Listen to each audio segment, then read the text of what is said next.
Yes. Dank mother Ferrick, we are live. Here we are. Got to say that word every time.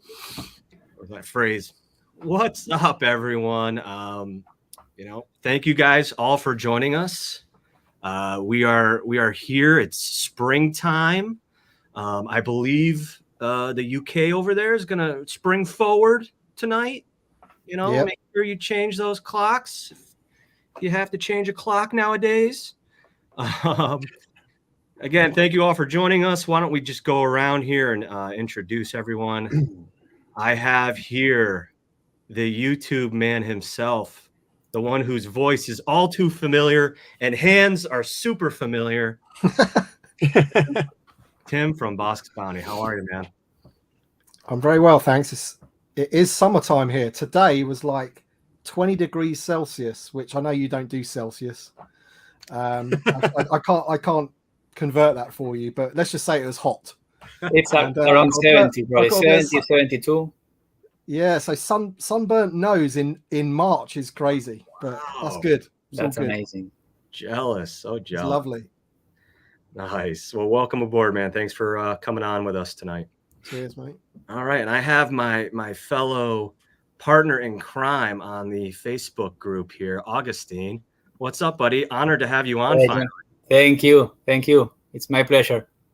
Yeah, tell us a little about yourself, please. Well, my name is Agustin. I'm originally from Argentina, born and raised in Argentina. And I've been living in the US for over 10 years now. Prior to that, I was living in the Caribbean for 4 years. That's right. So I've been away for too long, and I'm not coming back. That's for sure. So that's pretty much. Yeah. Say anything to your Latin fans out there? In Spanish? You want Spanish? Yeah. Yes. Okay. Bueno, si están mirando desde Argentina, desde, I don't know, México, Latinoamérica, bienvenidos. Que lo disfruten. Awesome, buddy. And yeah. Did you get that, Evan? Yeah, sure. I took like 5 years of Spanish and I'm still really bad at it. Don't worry. Awesome. Thanks, Augustine. And and I know you recently became a citizen of the States. So absolutely, yes. That was a very emotional day. Congrats. Yeah. Thank you. And then we have Evan from the SWTVC Facebook, Instagram group. Jesus, John. And he's also at Mile High Ground. Most of you know him through that name tag there on Instagram. What's up, man? How you doing? I'm doing all right, man. I'm tired. I've spent a month staying up until at least 1:30 in the morning doing the March Madness stuff. So yeah, it's good to be here though. I'm honored. Thank you for having me on, and it's great to sit with such titans of TVC as always. Oh. Well, great timing, and obviously today the finalist, the winner was decided and announced, so we'll certainly go through that. Why don't we just go through the chat really quick and say hello to everyone. I'm sure you guys have a lot of your followers on here too, so please feel free to give some shout outs to some of the people you might see on here. I imagine that's Tyler on the SWTVC account. Writing a lot. So hello, James Andrew, Darth Wizzy Wizard, Star Killer, Ryan Byrne, I think, Des T, Razakai, Gary Moore. Don.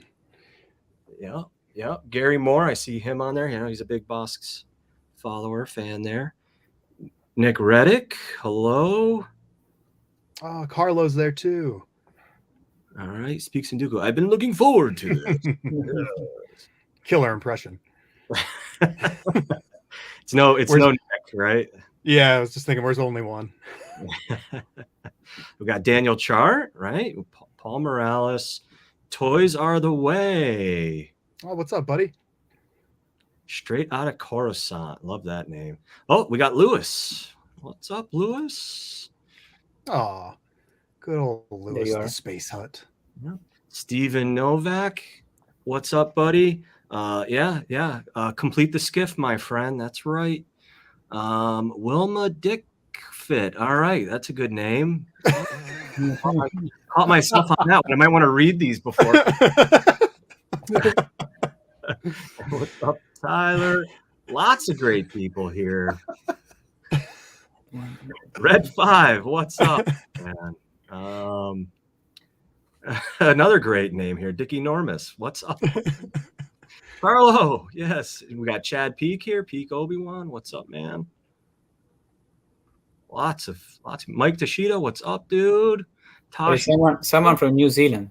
Must be really early there. That's right. Mm.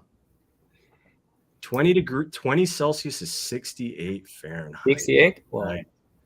70. You were Yeah, right. I said 70. Yeah. That's I've been doing too much math already the last few weeks. I don't need to do whatever that metric stuff is. Carlo. That's usually like June weather for us, though. What Where Yeah. I am. That's June weather. That's wild. It's madness. Yeah. What you say? Don't kill me, but 70 below 70 for me, it's kind of cold. Yeah. Yeah. Yeah. Miami, Well, right? I live in Britain, mate. What can I say? What's up, Red on Fat? What's up, man? Heard his shout out on only one show there. That was good stuff. Jeff May, Chief Chirper, Penniless Pole. Lots of great people here. All right. Lee Smith. All right. Rocket City Sith. All right. Cool. And Mark Simmons. What's up, everyone? All right. So we got a fun packed show here. I'm just looking at my notes. So yeah, really quick, since we went around, introduced ourselves, said hello to everyone. I know a lot of conventions and things are starting back up. People are getting out there. People are going to these conventions, buying toys, getting autographs, getting pictures. I know Celebration's coming up. Are any of you guys going to Celebration? I know Augustine is. I will be there. So will I. Evan will be there too. Yeah. We'll meet you there then. Yes. We'll finally, meet face to face all these internet randos that I now know. Absolutely. And both of you have gone over the years, right? Kind of like a family tradition, right? Have I seen pictures of you guys with your families? I went with my family to the one in Florida. I live in Miami, so that was easy. But I went by my own to Chicago, Celebration Chicago. Evan? It's kind of our stand-in for family reunions. I get together with my cousins, aunt and uncle, my girlfriend, my mom, and I. We all go, and we get to experience all the Star Wars together, and laugh and clap and be like, I recognize the Star Wars. Yay, there's more. And get all excited together, emotional, and then part ways. And so, yeah, for a while we were doing the tradition of going to Celebration. And then in December, I'd buy everybody the movie tickets and we'd go see those together as a family. So it was kind of like a year-long celebration for us. That's cool. That's awesome to have that generational bond over Star Wars. That's so cool, man. Yeah, it's fun. I enjoy it. Nice, man. So hey, let's get into this March Madness. For sure. Again, thank you for going through all this. I know you guys do a lot of work a lot of thankless work for all of this. To put it lightly, yeah. A lot of hours. Yeah. So so let's go through that road to the finals. Give us a breakdown, and I'll try to figure out how to bring up this bracket while you start going into it. For sure. And I'm just going to say we recorded a 2-hour podcast that'll drop later this week about it. So even though that comes out later, this is going to be the last time I'm going to talk about this for a while. It's been at the forefront of my life for quite some time. There it is. Cool. So ultimately, as you'll find out, if you're not aware, let me give you a little bit of background here. March Madness is something the SWTVC team on Instagram put together. We start gathering top 25 lists. We try to farm them out from everybody. This year we had help from Bantha Skull, Jedi Temple Archives, John and Augustine, your Facebook group, really just having people put together ranked lists of their top 25 most wanted characters that they'd like to see prioritized for the Vintage collection. My buddy John Lindquist at the Vintage Concepts and I went through, tabulated all that stuff, tons of math, ranking every character, going through all the This year there was like 430 some lists of 25 characters essentially. So going through each and every one of those things, I think there were 1,200 unique characters overall across all of the lists submitted. We went through and ranked them all who had the most, points, and the top 64 of which were then seeded and put on this bracket for a tournament style SmackDown. And that went on pretty much all month. We put the announcement up for March Madness on Tuesday, March 1st. Voting began on Monday, March 7th. Was running Monday, Wednesday, Friday, and it just did the final day of voting yesterday, and we announced the winner today. So, yeah. And the winner is... Oh, yeah, that's important, isn't it? The winner is... Well, you know what? Should we go through the road of them getting there? Yeah. Okay. For sure. If you don't mind, sorry for talking so much, by the way. Anybody Don't jump worry. in and tell me to compared to last year, there were much more upsets, right? Much more upsets. I was actually, I just mentioned to you guys before we went live, I've been watching some of the live NCAA basketball March Madness, what some people would call the real March Madness, but not in these circles. There's been a lot of upsets in there too. And, it was very interesting. It was, last year, the number 1 seed going into the tournament was Bo-Katan, and she ended up winning the whole thing. And then, of course, we saw her in the line later that year. So it was great to see, kind of the whole impetus here was we had nothing to do with that. It was just nice to see the priorities of what the fans were wanting line up with what Hasbro thought we wanted. And it was good to see that overlap. It was comforting. So great figure. I love having her in my collection. But this year it was, let's just say I did not see any of this going the way it did. Wow. So the 2 finalists were number 48, Pre Vizsla, from the Clone Wars, voiced by Jon Favreau. And he had a little showdown against number 22, Chrysanthemum, who got a little boost there during the top 25 submissions in January due to his live action debut in the book of Boba Fett. Those are not number 1 and 2 seeds there. Very interesting. Yeah, 48 and a 22, right? So. Yep. And let's if we walk through Pre Vizsla's journey to the final. In round 1, he faced number 17, Hunter from the Bad Batch. Worth noting that every core member of the Bad Batch was present on the bracket this year, so I hope that tells Hasbro something.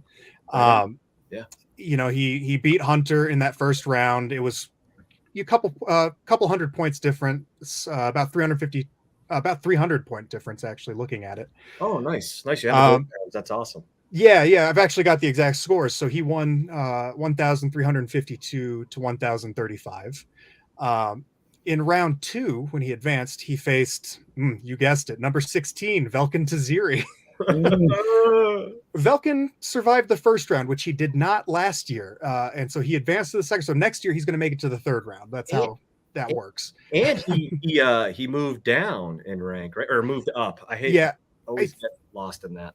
I think he moved up, but let's also appreciate the fact that Velkin Taziri was ranked number 16 out of 1,200 unique characters. Yeah. Like, I hope that's saying something. That tells you something. Yeah. I hope that's a lot of all of our efforts, right? I mean, years and years of campaigning for that character, getting Vidane a couple years ago, and then the Return of the Jedi 40th coming up. I'm sure a lot of people have more of that stuff on their mind. So, and then obviously the bracket and all that type of stuff. So and kind of, since he's something to complete the skiff, there was plenty of people who were voting instead of, hey, let's start a new thing that we don't have corresponding figures with, like Rebels, kind of thinking, oh, well, we just need this one figure to complete the scene. So of course I'll put that as my priority. Totally valid. I get it. There's so many different reasons we all collect and we all want stuff. So I love every character that's on this bracket. Let's just make that clear. I want them all. I want all 60. I want all 1,200, but I'm going to be waiting a while for 1,200 figures. But we'll see. So he did defeat Velkin Taziri, and again, number 48 defeated number 16 in round 2. He won 1,679 to 442.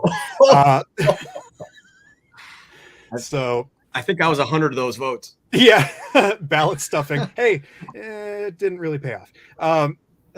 this is where things got real crazy in the tournament. So there was one prequel trilogy character on the bracket this year, Count Dooku, and it timed up perfectly. This is the 20th anniversary of Attack of the Clones. We need more villains.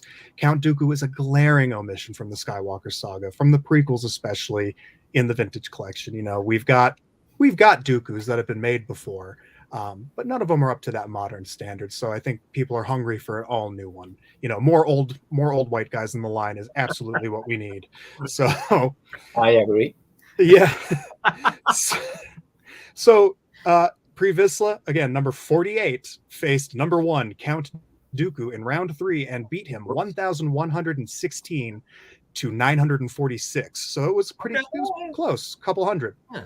And I didn't realize he was the only prequel character. Yes, there were quite a few. Oh. There was more in the top 100 overall, so stay tuned. You know, John Lindquist from at SWTVC is getting a whole lot of info dumps ready for everybody, because we all know Star Wars collectors love looking at graphs and spreadsheets, and that's their favorite thing. We all love data, right?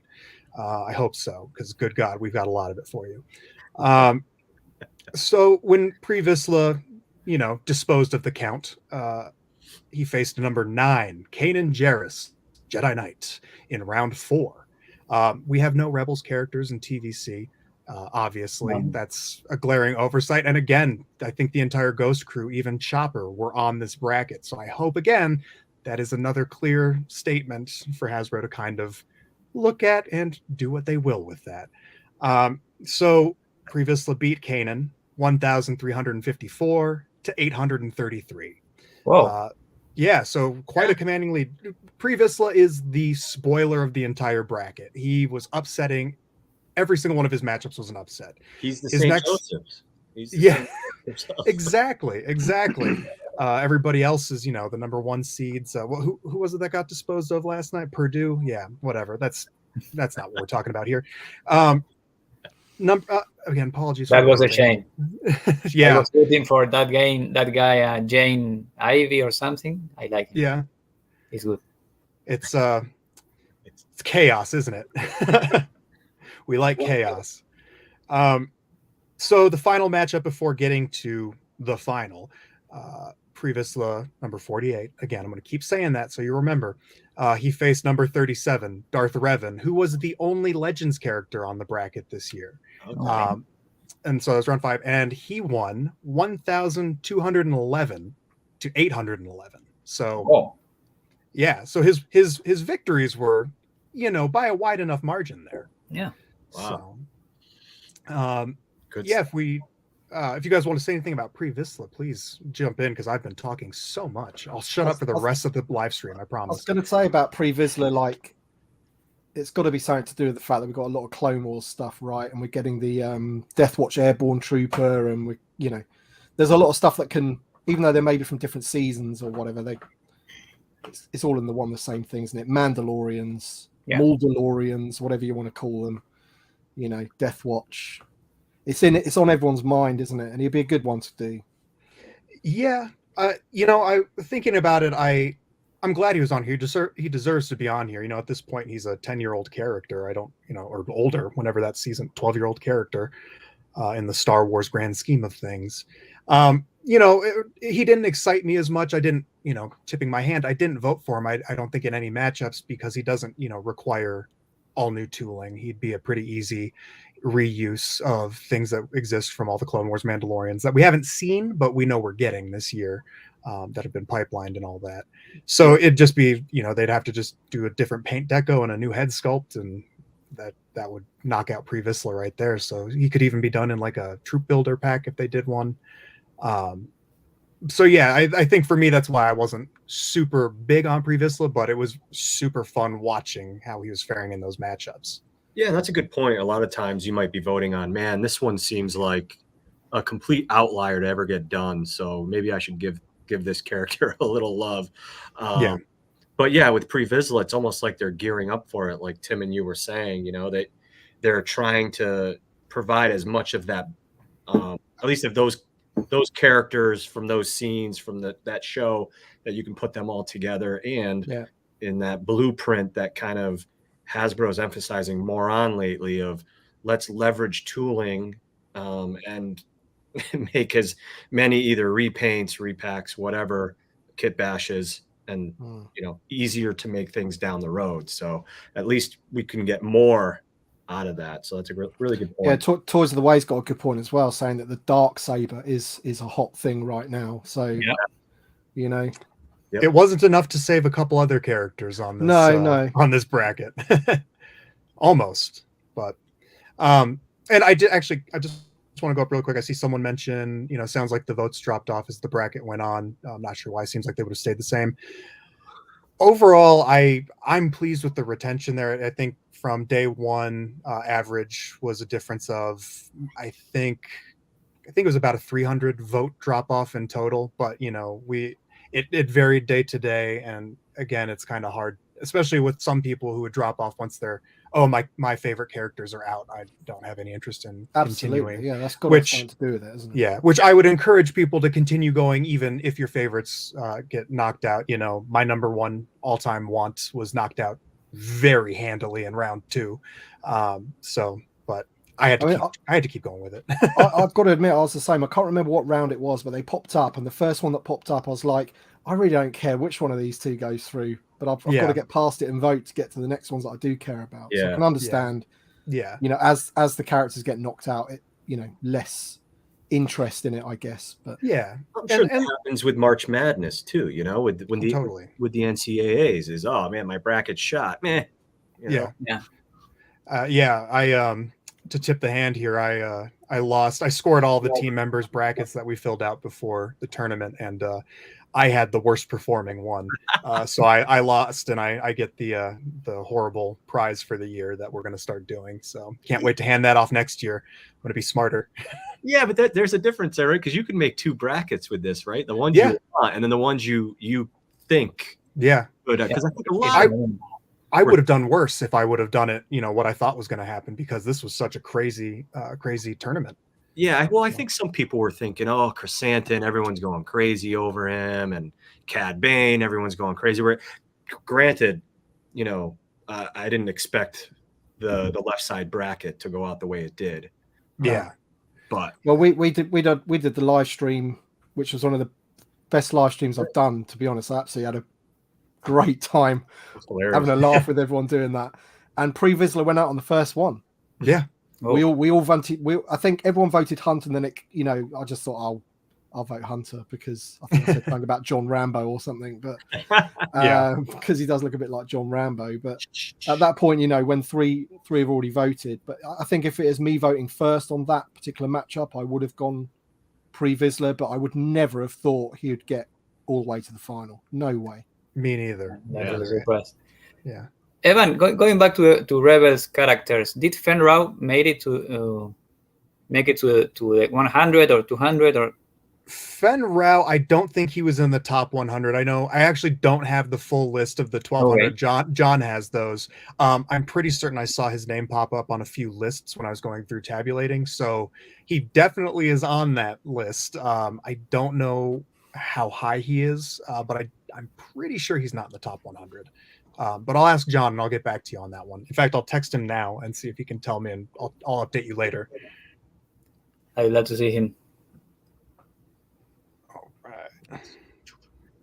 Awesome. So let's go on over to the other side of the bracket. East side. All right. Yeah, east side, man. That is, we're going to be following the journey of number 22, Chrysanthemum, or to Black Series collectors, a black repaint of Chewbacca. Yeah. Sorry, guys. I feel really bad for you. So, for all intents and purposes, Black Chrysanthemum has never had an action figure in any form. That business with the Black Series one doesn't count. Yeah, he faced number 43, another character that showed up in Book of Boba Fett, EV99 in round 1, where he won with 2,057 votes to 361 votes. Sorry, EV. He then went on to face number 54, the Jedi Temple Guard. Evan, real quick, sorry to interrupt you. So it's interesting that, EV99, 88, some characters that are resurfacing from the original trilogy. Do you think they got a bump because of those newer live action shows? It seems like they. Yeah, absolutely. Yeah. I think so. Cad Bane, we included the Clone Wars appearance because he made his appearance in Book of Boba Fett after the top 25 things had closed. But I think that, you know, a vote for Cad Bane was just in general for a Cad Bane, probably, you know, the more recent version, but also huge demand for the Clone Wars version. Many of these characters on the bracket already exist in the 6-inch scale and are completely absent from the 3 3/4-inch scale. So there's some hunger there. Cool. Sorry, man. Keep going. Oh no, please don't interrupt. You're the host. Interrupt me as much. Tell me to back down. So he faced number 54, the Jedi Temple Guard, in round 2. The Jedi Temple Guard from Clone Wars and Rebels performed better than we expected last year. He made it pretty far in the bracket. I'm so prepared. I'm not looking at last year's bracket, but it was a very surprising performer there, kind of like Pre Vizsla in a couple rounds. But he went down to Chrysanthemum by, let's see, it looks like the final points were 1,279 to 867. So not, you know, not a blowout, but clear winner. We touched on Paz Vizsla, who this year ranked number 6. He was the number 6 most wanted, according to the data, you know, in general. So Paz Vizsla and Chrysanthemum, sorry for stumbling over myself, I'm a little tired. They had a showdown in round 3. And this was a close one. For a while, Paz Vizsla was leading. You know, it was battle some big dudes that would probably end up being deluxe figures. Paz went down. The final score was 1,043 for Chrysanthemum to 818 for Paz Vizsla. Another Jon Favreau character. So it would have been interesting to see Pre and Paz go against each other, but alas. Let's see. The next round is another character that got boosted by a live action debut. This matchup came after, so it was a character number 46 on the bracket, the Grand Inquisitor, who showed up in that amazing Obi-Wan Kenobi trailer, which I'm still thinking about. It's keeping me up at night. It haunts my dreams. It haunts my soul. I can't wait. So he got a bit of a boost. That happened, I think, on the previous round. The Grand Inquisitor was having a showdown that day and handily won that matchup because of the hype from the live action, which was nice. But he could not hold his own against Chrysanthemum. So he went down. It was 1,197 to 1,001. So fairly narrow gap there. Finally, before getting to the final, Chrysanthemum had to fight another character that made his live action debut in the Book of Boba Fett, Cad Bane. Another heavyweight. Yep. And Cad Bane, number 26, they duked it out, but Cad Bane could not pull it out, and this was a close one. Chrysanthemum got 1,015 votes. Cad Bane got 998. So very close. Cad Bane was in my final. It's hard to choose between those two, isn't it? Let's face it. Yeah. They'd both be interesting and amazing action figures, especially with the quality output of Hasbro right now. Absolutely. Yeah. So that leads us to our final showdown, if you guys want to hop into that. Yeah. Okay. And then I'm going to be done. I'm sure everybody's like, dude, shut this guy up. I'll get there. The final showdown. Oh, thank you. Thank you. We tried out on one of the previous podcast episodes for the TVC show. We tried a Sports Center style, scripted, fast, rapid paced. And awesome. Yeah, I had fun with it. I don't know if anyone liked it, but we had fun with it. Rumbling, mumbling, stumbling. Yeah.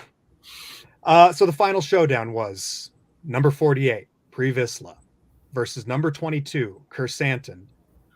What is that? They're so low ranked compared to, you know, all these heavy hitters. Crazy.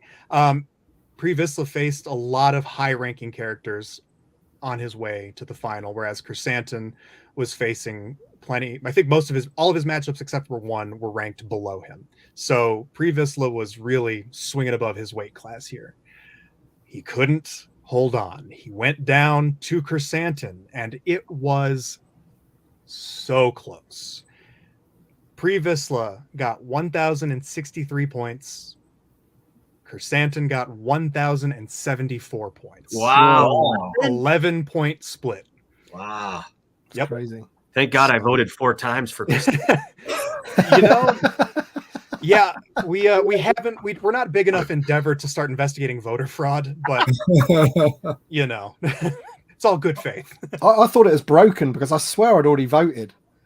And then Yeah. I think you put out a thing saying it's the last day to do it or something like that. It popped up again for me basically. And then Okay. I clicked on it and I was like, oh, I can click on one of these. So I clicked Chrysanthemum.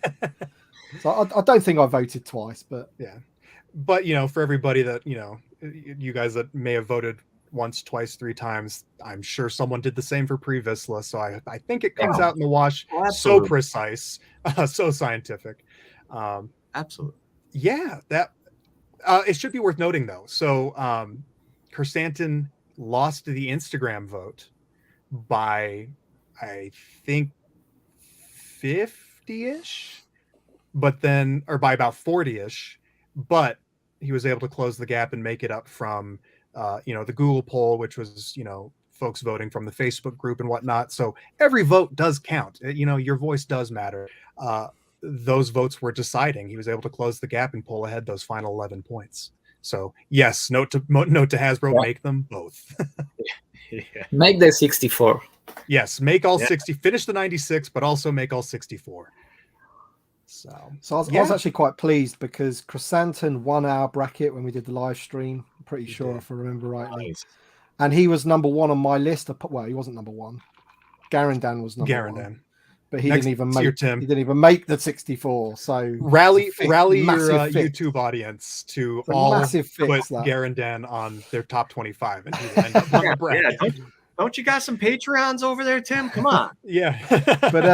but Chrysanthemum is number 2. So I'm, you know, he's definitely a cool character. When he turned up in live action, he looked awesome. So even though the show wasn't to everybody's taste, shall I say?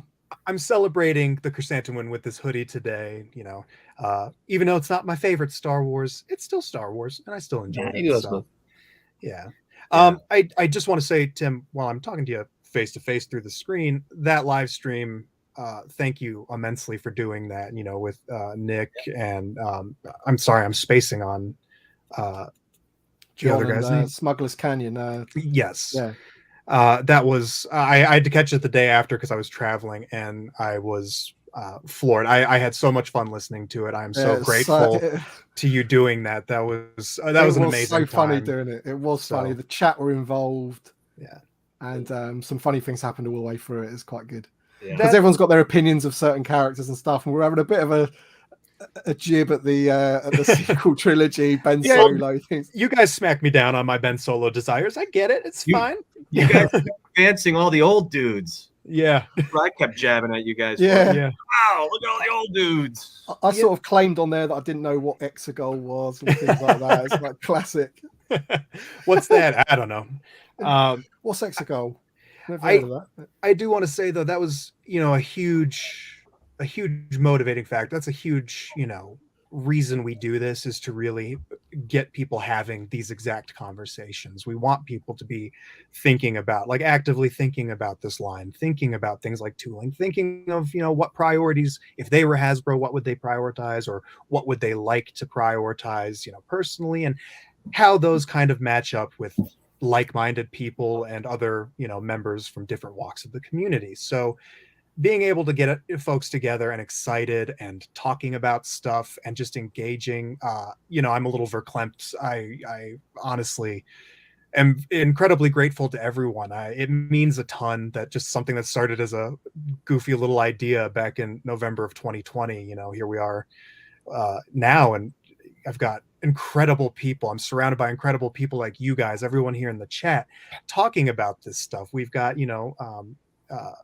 Emily has come on, like when on Tim's stream, was saying like, oh yeah, we're watching, and, you know, Hasbro's keeping an eye on this kind of thing to, you know, not that it's gospel to them. It's just things like, this is exactly why we do it, to just kind of get people talking and make, you know, bring visibility to these conversations and these reasonings, and just kind of some general ideas of maybe, you know. Well, one of her comments on that live stream was that she loves the passion for TVC, and that's the thing. It's like, I mean, I don't really follow Black Series channels and stuff like that, but I don't know whether the passion is there for that. Do you know what I mean? I think the collectors like the figures and that, but there's something about the vintage collection where, you know, when you get a group of people that are really passionate about it, do you know what I mean? I mean, I might be totally unfair, and that there is a group of people that are equally as passionate about the Black Series. It probably is. Well, but for me, it seems like we've got like quite a special community. Do you know what I mean? Yeah, absolutely. You know, even if we may be smaller in number, you know, our passion, we're the loud ones, we're the loud group, and I would say it's unmatched. You know, I've been part of the Black Series community. I've recently, you know, kind of cooled on that. That's not my priority. I don't feel at all a fraction for that I never felt even a fraction for that what I do for vintage collection 3 3/4. I know someone did someone ran a little Black Series March Madness tournament. I didn't end up following it because I was a little preoccupied. But I don't think, you know, it's a little harder for the Black Series, which from how I perceive it, it's a little more of a disparate group of folks that don't necessarily come together to have meaningful discussions of stuff other than just like, oh, cool, we get a repainted Chewbacca. I hate this line. So yeah, I'm immensely grateful to you guys here and everyone that participated. Even the people who all they did was just wanted to complain about it. I'm still grateful to you because I'm happy people were talking about it and at least thinking about TVC, you know, the approach to these things, how, you know, kind of kickstarting it. And if you didn't participate this year, if you're listening to this and didn't participate this year, participate next year. We want everyone's voice, you know, even if you think we don't, or even if your voice is to just tell us we suck, you can go ahead and include that, but still just put a 25 list and, you know, keep writing, you guys suck, and that's fine. We deserve that. But we want to hear your voice. It means a ton to engage with everyone. So, I think also as well that the Black Series crowd have never sort of been in fear of their line disappearing. Do you know what I mean? So yeah. When you're backed into a corner, you come out fighting, don't you, and show your passion for it. So yeah, you know that what little shampoo bottle 6-inch figure thing that's hitting Walmarts right now, of like the 5PO or 3POA 6-inch figures. It's like, if you're a Black Series collector, imagine that pack and that style of like unpainted, poorly sculpted, immovable thing was the only option for continuing collecting in your scale of choice. You know, if main characters were only available that way, it would be incredibly frustrating and discouraging and sad. So I wouldn't wish that upon anyone. Yeah, right on. And I got to say, yeah, that live stream was awesome, and I was stuck at a dance competition for my daughters for 2.5 days, and I managed to like go hide in a corner and like put my AirPods on, and I was like watching it discreetly, and like, oh, my kids are on. I was going to say, yeah, she'll probably come up to you after and go, "Did you see that, Dad?" You go, "Yeah." So I hope they don't see this, or else Father's Day is going to be pretty disappointing for you, isn't it? But no, it was yeah. Evan, did Ronin make it into the first 100 or something? Ronin from Visions. Ronin did. I was expecting him to be in the 64. I was surprised not to see him. I was hoping so, but you know, Visions seems to be one of those things that really just flew under the radar. It wasn't really marketed a whole lot. You know, it was hit and miss. There's a couple episodes of it I loved, and I can't wait to watch more if they were to do more. But not a lot of Visions. I don't think Ronin. I would be surprised if he even cracked the top 500 characters. I think he was way down there. I didn't see him on any lists that I was tabulating. And for example, too, I had a couple High Republic characters. Sorry, a couple High Republic characters on my top 25 list, and you know, I think I was the only. You were the only one, bro. Yeah. So I don't know. All I can say is don't snooze on the High Republic. It's a ton of fun. But I hope that there can be some more awareness there for that. It's cool characters, and if this was 1997, we'd have a whole line of figures for them. But alas, most probably. So. Yeah. The other thing that surprised me was the lack of Astromechs. Mm-hmm. They don't make it to any list. I don't know why. Actually, there were a few in the list. I don't know where they placed it. I know, for example, John Linquist, who I've talked about, on his list, Antok Merrick's unnamed droid that we need for the X-wing that we paid exactly. $100 for. So Need a companion there. yeah, and it would that's help an if easy it one. had a name, wouldn't it? Do you know It what I mean? would. Yeah. It's like you So- get these random droids that's like in the corner of the shot, Yeah, and that gets a name. But then Antok Merrick's R2 unit, yeah. like, what's it called? Nobody Well, knows. it's kind of like Frog Lady and the client. So Yeah. What about K620 there, Augustine? You know, that galactic. Frog Lady is pretty unique. So and she did make the bracket, which again, out of 1,200 characters, Frog Lady. She just screams Star Wars, man. We got to get her. She We screams will. A New Most Hope Star probably. Wars. That's what Yeah. Yeah.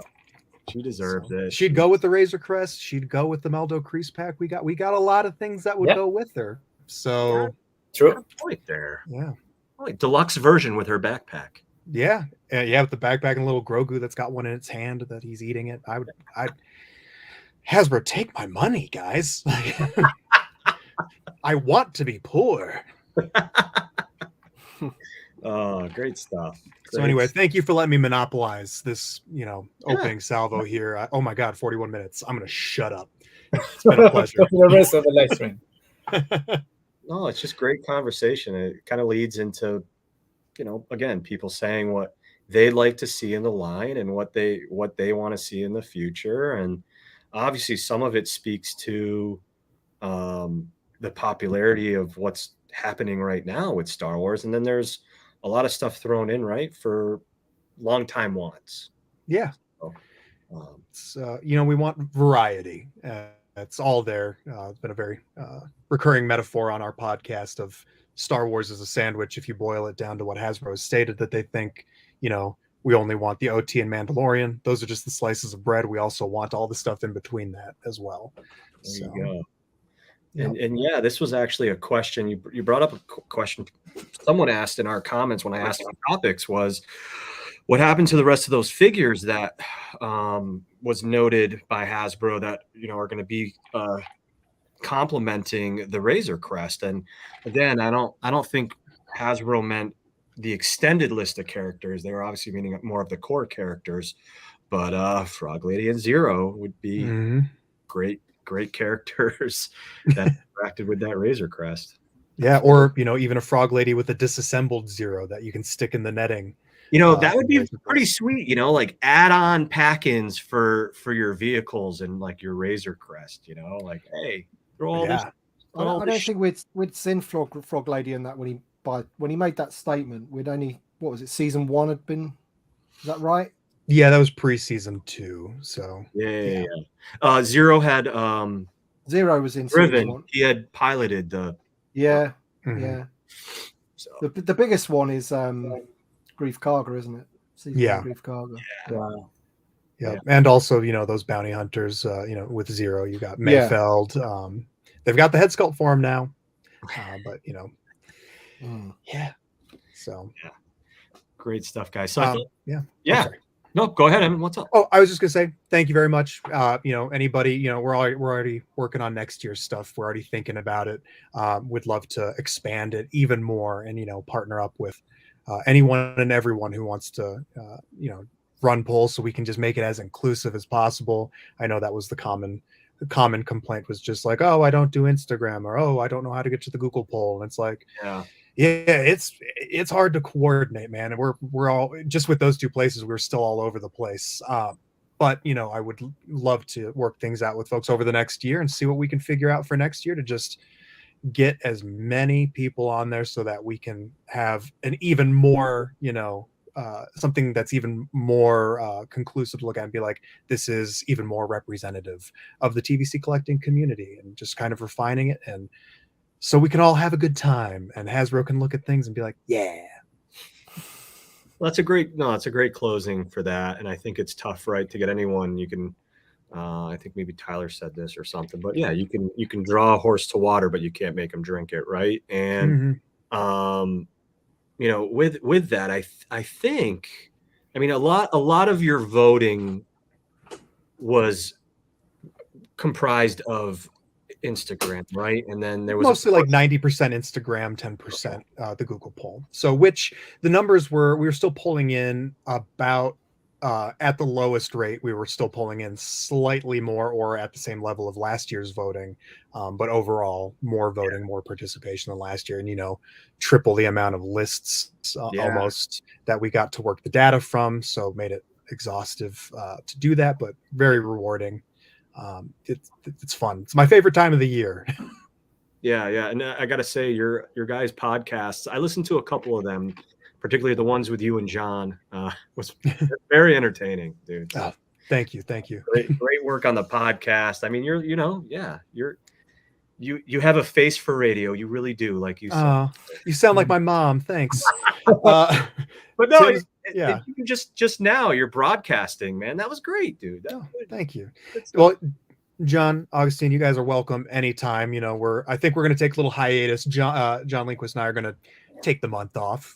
We've done some work this month. Take the month off, but when we get back to it, I'd love to have you guys on. Tim, you've been on, but doors open to you all the time as well. You don't even need to ask. None of you need to ask. You're just always. You can come to us and be like, "We want to do this. Let's do it." So, if I could have Augustine and Carlo on a podcast together, ooh, yes, Latin fever, baby. Yes, LSW TVC podcast. Be awesome. Awesome, guys. Right. Well, cool. Thank you, guys. Great summary, great wrap up. It's a lot of fun. Gets people, and dude, your Larry David meme on it. I was feeling some Larry David energy a lot of the times. So it's a lot of okay. Yeah, I went Larry David a few times on you guys. I'll admit. Yeah, rightfully so. Yeah. Pretty good. Pretty good. Nice. Cool. I thought what we could do now is we actually got some entertaining topics from some of our community members, and I'd love to go into a couple of those, and we have to answer them. So let me bring one up here. All right, guys. Name a Star Wars character you are ashamed to be attracted to, and I'll go first. I'll break the ice here. Okay, we all know what happened to our certain Jabba goon at the beginning of Return of the Jedi. Our little piggly friends, they were a little out of shape. They some of them definitely didn't make it off that barge, but I think a few years later, some of them got the message, started working out, exercising, doing some Pilates, God knows what. And they decided they didn't need their upper, clothing or anything like that. And they had more of a loincloth, lower. And it was really showing off all that hard work they had done. I know you guys saw in a few scenes they were working out, to say, steal a line from Dumb and Dumber, he must work out. I'm gonna go with the Gamorrean guards, man. They were looking a little, a little attractive. I don't know what you guys think about that. They got swole, man. I appreciate that. I think they were, kind of taking. I think Bib Fortuna was having them take cues from Twilight culture. A little less clothing, a little more focus on the buys and tries, and yeah, they didn't skip leg day. They did not skip leg day. All right, let's go over to Tim. What do you? Come on, man. Who you I'm quite surprised you didn't go for high trousered Kylo Ren, to be honest. I thought. Well, wait till you get to me because yeah. Well, I thought that'd be your first pick. Yeah. So. He's up there. Attracted to. You might be a little named up. Let's go to Evan, and I'll have a little think about it. Oh, okay. Well, I had to think really hard about this one. First thought, don't answer this in public, and then the second thought was, well, let's think about it. what are we attracted to? You know, some people out there are fairly vain, and I just decided, yeah, I'm just going to admit I'm a low key, you know, self-loathing narcissist, and I like characters that look like me. So Malakili, man, like, can't beat that. I'm with you, package. with you, bro. So I saw someone in the chat mention Frog Lady, and you know what? Sure, go for it. Hey, she'll run to you, man. Yeah. Those lips. And Oh boy. Augustine, what do you got, man? I'm going with one of the characters from episode 8. So it's controversial. So it's Vice Admiral Holdo. That's my pick. I really like her, and I like how she interacts with Poe. Oh yeah. I mean, I really like Put that him in his place. relationship. you like strong women, do you? Yeah. No nonsense. Right. What about you, Tim? Come on, man. I'm going to go Kanan Jarrus because he's blind. You don't want him to see you. Yeah, and I can just do what I want. Oh, this episode was brought to you by lawsuits. Oh, great stuff. I can just have fun with him, you know. Where are you? I'm over here. Use the Force. Oh, look at this. Okay, I gotta go to some of these comments here. I'm gonna be afraid to click on a couple of these. That look she gives. Oh, hey. Yep. Got a point there. I'm not ashamed to say Garsa Fwip from Book of Boba Fett. Yeah. All right. Yeah. I mean, I don't think I'm ashamed of that one though. Yeah, not at all. So that doesn't apply here. That was just like an obvious. We all are, right? Yes. I'm gonna have to talk to your wife, Augustine. Give her a little chat here.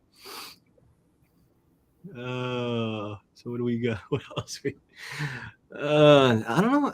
See, I don't know some of these. Who? Now they say. Do we know who? That's a Kaminoan, I think. Yeah. Oh yes. Yeah. Yes. All right. Oh, nerd. What a deep bench poll, nerds, dirty nerds. No one knows who that is except for me. Yeah.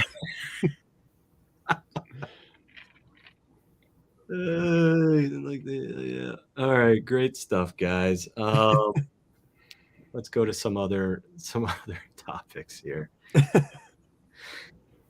This was a good one. So obviously we got this updated Stormtrooper, nice little treat that half the people in the US couldn't get. We'll talk about that in a little while. I have thoughts. Don't get me started on this clone. Oh my god. But there's a good question here about the Phase 2 clone trooper. This is from Justin Cook, I think, and he said the helmet, the oversized helmet, is just awful, and it even overshadows the awful disproportionate body of the trooper. So when are we going to get, or why doesn't Hasbro fix this? Or maybe when are we going to get one? Will we get one? I was talking to anyone about this the other week, actually, earlier in the week, and the helmet is oversized. There's no doubt about it. Everyone can see that. But I think because the clone is so skinny, it exaggerates it even more, makes it even worse. If he had a bigger body, then it wouldn't look as bad, but it would still be oversized, So they do really need to sort it out, don't they? Oh man, it's so annoying because you can just see them using it. Yeah, and they could have used it here. Right. like with they've got reissues that they still got. Shock Trooper, for example, they're not going to redo that, are they? They'll just re-give you the, they'll do a reissue wave, and the Shock Trooper will be in it. We've got a new 501st clone on a different card back, but they've used the same figure. Granted, he's got a new head and it looks much better, but it's still the thing. All of those Bad Batch figures use it. Yeah.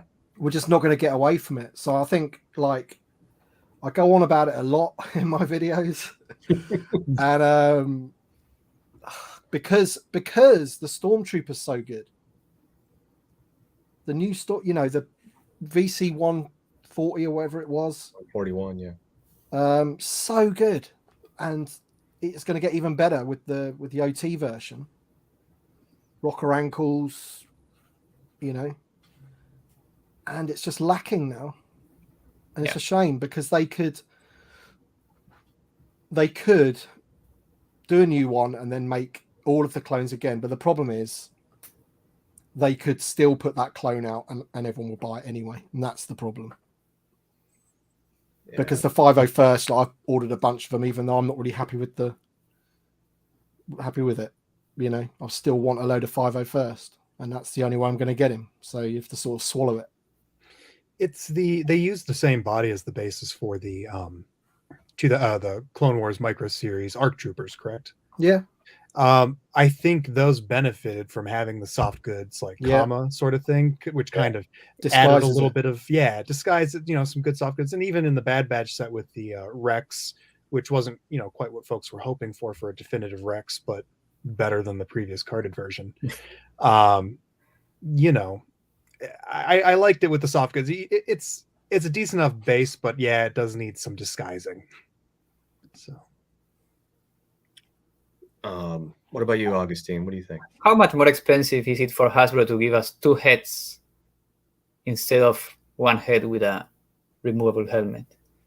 Yeah, then at least they can fix the helmet. That was part of the actually Justin Cook's thing was why couldn't we at the very least get 2 different like you're saying, the swappable helmet. Or not swap, you know what I mean? The swap. Yeah, you swap the head and like with Bo-Katan and the VC-177 build-up Mandalorian Din Djarin. And then Tim showed off the new Boba Fett, and he seems to have this like rubberized helmet that doesn't look oversized, right? Oh, you tease! So jealous. Why am I an American today? Yeah. My mom was a Brit. I think I can go become a Brit and move there. We're all going to go move into Tim's house. So we don't have this figure here. This like in-demand toys like historically got import stock occasionally. You have to be super quick. It just goes out. They also got the recent wave with the Reaper wave, Fennec Shand and whatever in it. No, Fennec has the swappable heads, right? But they sold out as well. I didn't manage to get any of those off in-demand toys, but they had some of these when I went on, luckily. And I don't think that's oversized. I think they've done that quite well.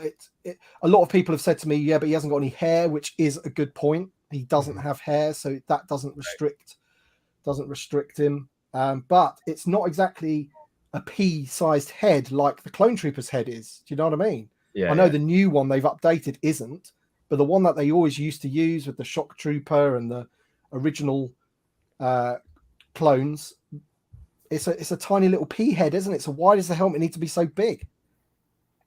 Never really understood it. I don't know. Yeah, it's a great question, and I mean, you'd like to think sooner or later that's going to happen, where it's time to make a new one. So. So long as Tyler stop buying the one they are releasing.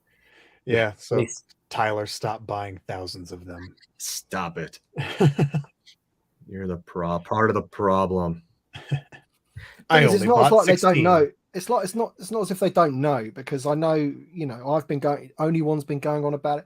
Everyone's been going on about it for ages. So it's not as if they don't know it's an issue, And plus, they've produced clones in the past before that one, which were perfectly all right. So, I don't know. Yeah. All right, a couple more good questions here. This one was interesting. Thoughts on the lack of going the extra mile with tooling? And I think that really speaks to more of some of the kit bashing that's happening. So, I know we had that issue with Endor Leia, where it just wasn't wasn't enough for her and such a main character. And I think some people, some customizers I know, they can pinpoint anything, whether a shade of color is off to what tooling is leveraged. And I think one of them recently that we talked about was the Bespin guards using young Lando's lower arms that are cuffed and just kind of painting over the cuffs for the red part of the design for and look, at the end of the day, it's going to look obviously great on a card, and you might not notice that in package, but loose collectors, toy photographers, I mean, people are going to notice that. I don't know what your thoughts are on that, guys. Is that a big deal?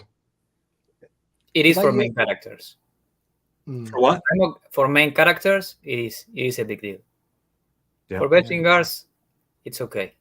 But for Leia, Endor Leia, deserved much better than that. Did they use the legs of the Bespin Lando for the Bespin guards as well? I think so, yes. Yeah. They used General Lando and General the Lando. same one for VC-50 Han Solo, which a lot of people hate as well. Yeah. Not the worst in my opinion, but it's clever. Right. I appreciate the clever reuse of things that aren't terrible. But in that same kind of Walmart LFL 50th thing with the Endor Leia that was so disappointing,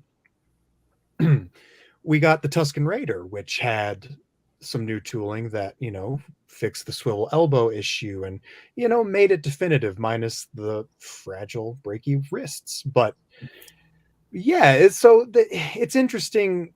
I would be curious to know their thought process on how they pick and choose which exact things. It's yes, budget constraints. Yep. Up that budget, please. But I am pleased with the amount of newness they are able to squeeze out of clever reuse. It just bothers me when the reuse isn't that clever, or they reuse something so old.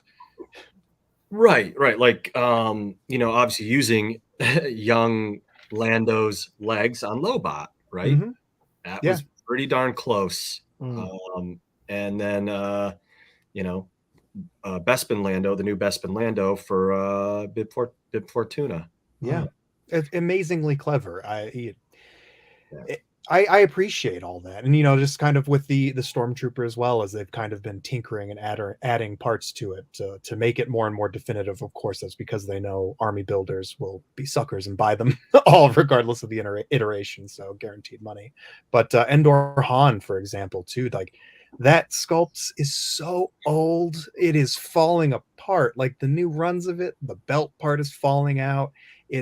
It's gotten too much mileage. I like high mileage sculpts, not that one, and not it originated in 2004. There's people watching this probably that are younger than that figure. Like, good God. Yep. Yeah, I agree with Augustine in terms of like the main characters. Like, I think as Victoria made a good point about that Endor Leia, is that because they've released that one now, that's it. Yeah.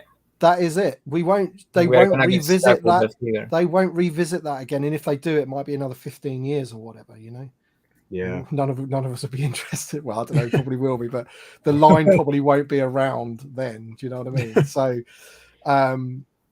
that's a shame, because it is a great opportunity to give you especially in the same year that the Black Series got an awesome one, Yeah. So it's a bit of a kick in the teeth, that one. That's what hurts. It's tough, and I definitely agree with that too. And then part of me hasn't yet, but I want to look through like all my loose figures and be like, which one of you could they have used for those? And they got both. They got Leia and Han. I was referring to Bespin security guard. Like, which one could you have? Which lower arms could you have used instead?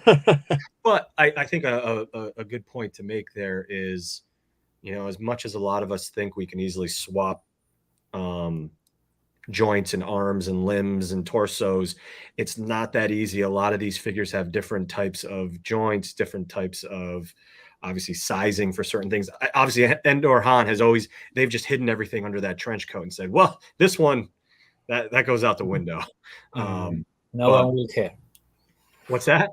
No one will care. Yeah. No one will see it. So They underestimate us Yeah. nerds. We care more than we ever should. Yeah. So, anyways, with that, it's do they have tooling they can leverage that actually would work with, the whatever partial tooling we've redone or partial tooling we've made new to kit bash or partial tool this figure. Prisoner Leia. She's Prisoner Leia. If we call her Prisoner Leia, maybe they'll make her. No? I don't know. I don't know. Yeah. Can't see that happening. Not just, with Disney. just give her a new head sculpt. That would be great. Include it in a reissue of the Rancor and just say it's just an unnamed head of someone that has been eaten by the Rancor, because violence is okay. But with my pitch at one of the Q&As, I was like, oh, with possibly a prisoner dancer, Ula. I see someone mentioned the gummy battle droids, and that I had so many of those Phantom Menace reissued battle droids that were so gummy. I ordered them. I bought like 25 of them because I didn't have any battle droids to army build. Yes. And I returned or sold off all but 2 that I have loose, and then of course the carded one. But I got rid of all of them because they were such crap. They can't stand. They're all bent. The legs are just all bent because they fall into their own weight. But I was pleasantly surprised with the Clone Wars micro series ones. Those are a different plastic that's a little better, and so they stand, and I don't think they'll collapse as easy. So yeah, those are bad. Somebody but those up as well. Yeah. Talking about gumminess for a moment, the next thing they need to sort out is the gummy accessories, the weapons. For as good as this guy is, to get him to keep his blaster in his right hand is a job in itself, because obviously you've got the stock of the gun, so his hand has to sort of come in at an angle and then fit in like that, and it just bends, man. It just bends. It's not good. And also his hands are a bit gummy, which is usually like the blaster's gummy and the hands are not. But it needs to be the other way round. The hand needs to be a bit gummy, with the blaster being harder plastic, doesn't it? But on this figure, both are gummy. So once you try to get the blaster in that hand a few times, his hand's ending up open, and you have to bend it back round, and it's an absolute nightmare. It really is. But there was something, and don't try this at home unless you have an expendable gummy battle droid. But I tried it. It worked out. I just tried it on the leg of one, but it was after it had already warped initially, so I couldn't really get it back. But I tried like a weird heat treat where I warmed it up a lot and then did a rapid cool in ice water to kind of maybe like heat treat, harden the plastic. And that leg is a little harder, but it was already in the shape. But I wonder if you could don't melt your stuff, but just kind of like make it a little warm and then rapid cool it and see if. Yeah, I don't know. Shouldn't have to though, should we? No, we should be able to just enjoy what we bought for $30. But that's definitely the accessories is definitely something that's changed since it's come back or whatever, compared to Yep. Great points. What else we got here? Oh yeah, this was a good one here. HasLab vs. PulseCon exclusive model. Is this model changing moving forward? Sorry, I have to do that in a radio voice or something. That's a good voice. It's a good. I like it more. Yeah, it's quite recognizable, universal voice, that one. So with this one, my thought is, I'll just quickly give my thought. I think they kind of made it known, right? It's for these bigger ticket items like play sets, possibly vehicles. I think he might have narrowed it down to some. Did he say play sets? I'm trying to remember what Patrick said, but he said bigger ticket items. We're going to be able to do this type of thing on Pulse, and I think part of that is because Pulse is not just exclusive to the US anymore. They have the UK, they're going to have Germany, and I think some other European locations going to be announced in the future. So I think because they're broadening that reach there, they're able to do that. And I think, HasLab is going to be reserved for anything probably 300 plus in price based on the $230 price point of this throne with Fat Bib. I don't know what your guys' thoughts are, but that's what it seems like to me is HasLab's going to be for that's what they said. pretty pricey things. Yeah. It's kind of like the middle ground, the things that are not viable for general retail, but don't necessarily necessitate a, it's now or never. Like if you're not interested, we can't afford to make it sort of thing. It's like a HasLab without a time limit, I think, which is nice. They don't take your money right away. No, that's amazing. Yeah. Yeah. So people which is probably why things seem to be a bit overpriced with the throne room. They are taking more risk. So yeah. I'm never just like, I'm stoked that I just spent $230. Yeah. It's more just like, I really want this. And it seems a tad much, but like you said, Augustine, it's a big risk for Hasbro. It's something they shocked me with that it was out of left field. That's amazing. Like what a product. Not trying to shill for it. I just was floored by all that. Yeah. I don't know. I think something like that would otherwise be not feasible to get any other way. I think it's okay. I think I'm okay to make peace with myself to pay a few extra bucks for something as amazing and like cool as that really can build out the world of my TVC collection, but also something that's just so amazingly interesting and unique that you couldn't get at a different scale that, I don't know, and without having to, HasLab it and be afraid that it won't happen like certain beasts in certain scales. So, yeah. And it definitely has that parallel, right? With, I can probably use this for the OT and I can use this for any of this new media coming up. Yeah. Even the Clone Wars. So, because he showed up in the Clone Wars movie and a couple times, so you can throw Jedi Knight Anakin in there. I'm going to save your little son, Jabba. So that's right. To do that. That's right. I forgot about that. Yeah. So it's interesting to see what else comes of that. The price was definitely something, like Augustine mentioned, that a lot of people were not thrilled about. If it was cheaper, some people said if it was a little cheaper, I would have bought two. Blah, blah, blah, and some people I think were priced out, but it's a collector line now. You got to pony up. Yeah. So you just want collector quality, right? Yeah, and this is kind of an experiment for Hasbro also. Yeah. So they are trying the waters now. Yeah, that's the thing. If they didn't get the amount of orders, would they have cancelled it? So sorry, because we didn't want to do a HasLab with this where we know what backers we're getting and you need to get to 10,000 for it to be made. We're making this. What happens if they didn't get the orders? Would they go, actually, we'll get rid of this now? I don't think they probably would, but I think anyone that's worried about the value of it, I mean, at the end of the day, it's too expensive. I think we can all agree that it's it's a lot of money. Should have been maybe, I don't know, 180 or something. I don't know, but for me, I just think of the carded Bib Fortuna and the value that will hold. I would love to open that figure, but I probably won't. And when I look at the Razor Crest, and there's 28,000 of those, and I don't know whether there'll be 28,000 of those play sets. Who knows? And those carded figures are going for what, 250 for both of them or whatever. So you could probably say that the Bib Fortuna might be worth to somebody that doesn't want to buy the playset $100, £100 or whatever. So there you go. Offset that against the cost of it, because you've got a carded figure that you can only get in that set.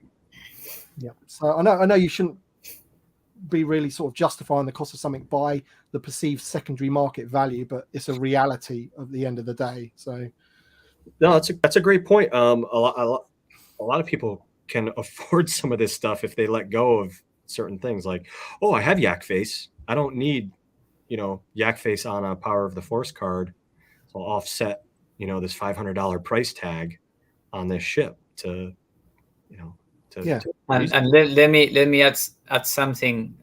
Being the voice from Latin America, Yeah. if 230 is too much in the US or in the UK, imagine for someone living elsewhere. Yeah. It's not gonna be 230.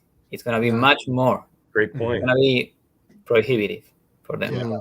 Our friends up north, even in Canada, Yeah, even in Canada. the export fees are Yeah. Well, we get stung in the UK. So, like, how much is a basic figure in the over there? $16, $15, is it? Yeah, $14. Yeah. So over here That's it's 15. Over here it's £15.99. So Yeah. dollars, it's like $21, $22. So, you know. But just to give you another point of reference, in Argentina, whenever you can get something, it's gonna cost you probably $25 to $27. Right. And the average worker in Argentina makes what, $6,000 a year probably. Wow. Right. So it's impossible. Yeah. Very true. I've definitely spoken to some people too in like Mexico and other places that can't find certain things. Other things are on the shelves there that we've never seen. You can find pretty much everything in Mexico, but it's becoming really expensive. Yeah. But it's expensive, right? Yeah. Good point.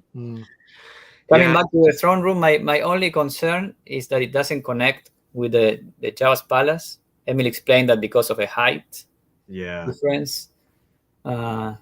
But who knows? Maybe they release the stairs next to the throne, and they give us something to, little blocks connect to put everything. They can re-release. I don't know. Would it fit though? Because it Lando. would it, for me the big one looks a lot better quality than the other little thing that we got. That's the thing. It's one is a toy and the other one is a collectible. Yeah, exactly. Yeah, it looks like it. Well said, my friend. Well said. Thank you, Maxime. Oh, this one.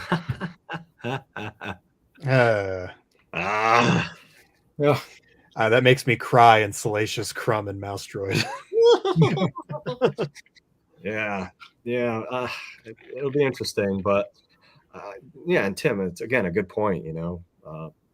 Buy two, it'll offset your two by selling one of your bibs.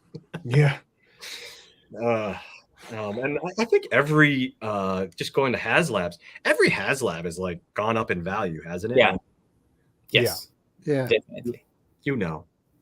I have been investing in every single one of them. Oh, nice. Investing. You are a bold man. Smart. Yeah, that's just amazing. No matter the quantity, they still keep going up in value. You have 40 days to order how many you want. So yeah.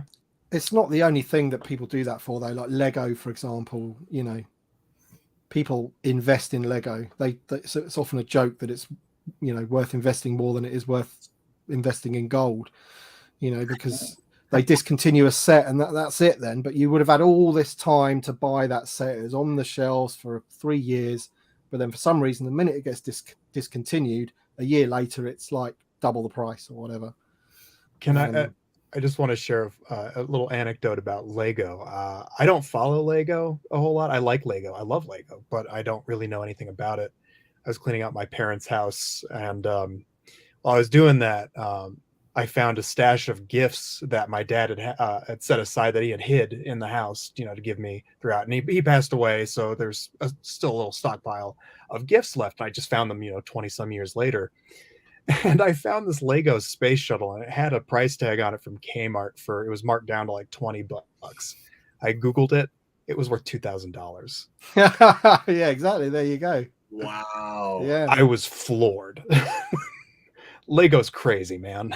Yeah. It's crazy. I admire that passion. I admire any hobby and fan base with that kind of passion and, that kind of history. Like, wow. Because it's exactly the same as figures, right? So, like, for example, the Ghost ship, Rebels Ghost ship. Yep.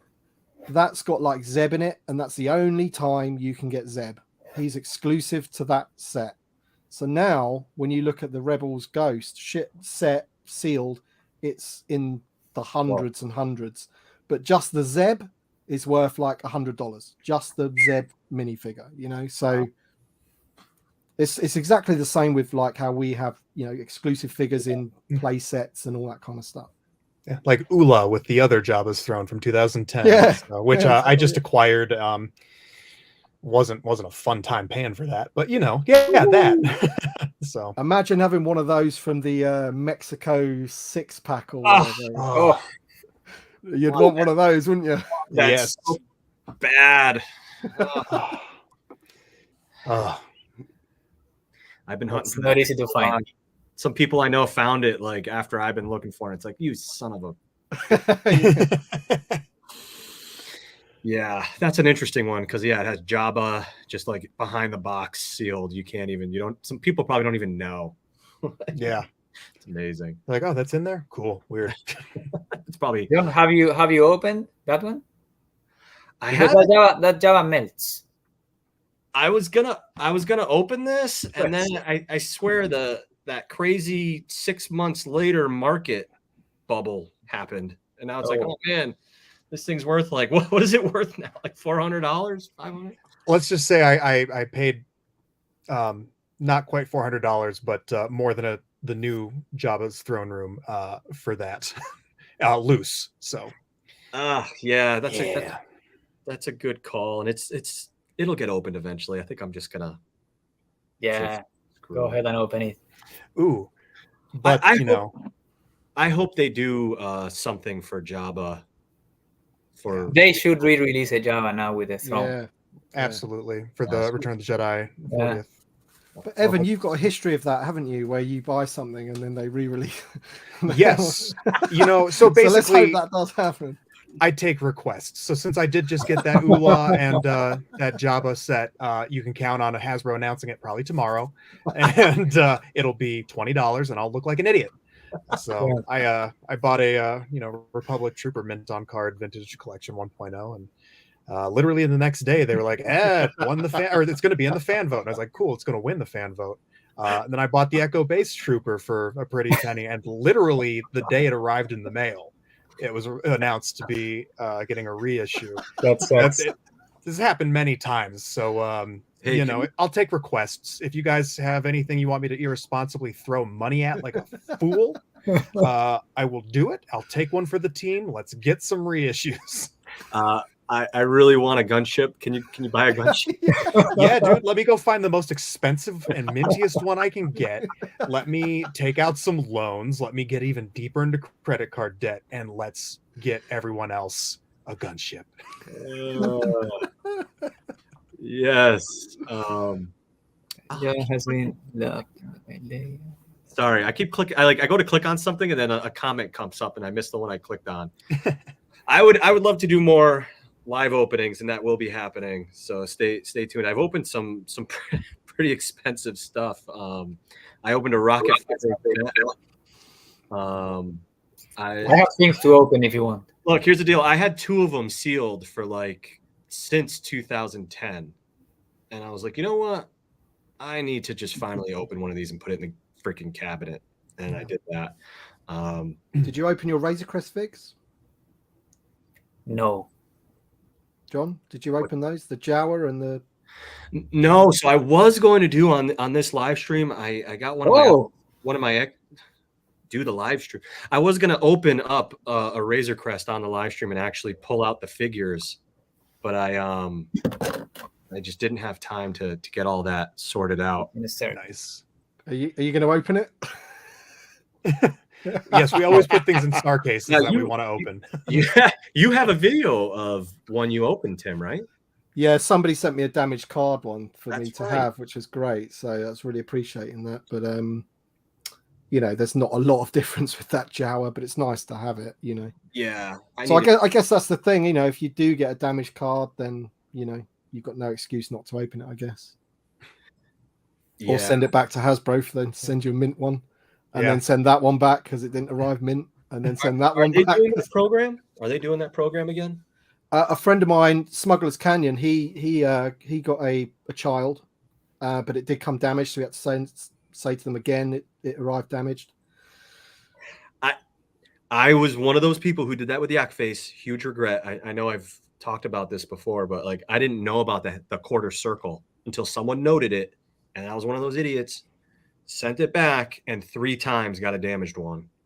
And they let me keep one, and I opened it and put it in the cabinet. You can see the coin. Yeah, there. Nice, bro. And these card backs, I just can't imagine.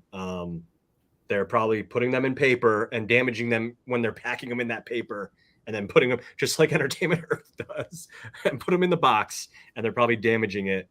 And just a fun fact for you guys: I live 2 towns over from what used to be Milton Bradley.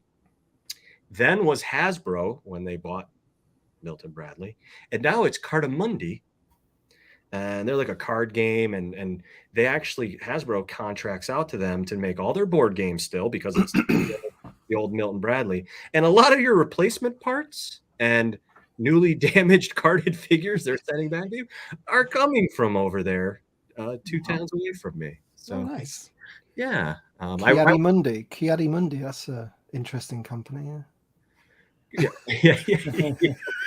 exactly. I think I was telling that to Chris, and he's like, "That sounds like a Star Wars character." But yeah, I mean, I at one point I wanted to be like, "Can I just come over and cherry pick one out, please?" That would be nice. Unpunched would be nice. Yeah, so I feel bad for people, but that card stock is just part of the problem. Well, the new reissue wave has thicker card stock, correct? Yeah. Okay. Does. Okay. I hope. Sorry, I didn't mean, yeah. No, yeah. I hope the wave after that. These are good tangents. I hope the wave after that thick card backs too, or it's going to be another like Merrick's X-wing kind of, or Merrick's card. Yeah. Ooh. I hope it's. I hope the Walmart elusive exclusives that we just attempted to pre-order this week have thicker card backs. So that'd be nice, because the last round were a crapshoot. So won't stop it getting damaged if it's put in a mailer bag, will it? Still get damaged. That's true. Hey, all mine were delivered. All my Clone Wars figures were delivered in boxes. FedEx unfortunately left them out in a blizzard, and then it warmed up the next day, so everything got soaked. So I just opened a bunch of things. I had some nice damp ARC Troopers. So.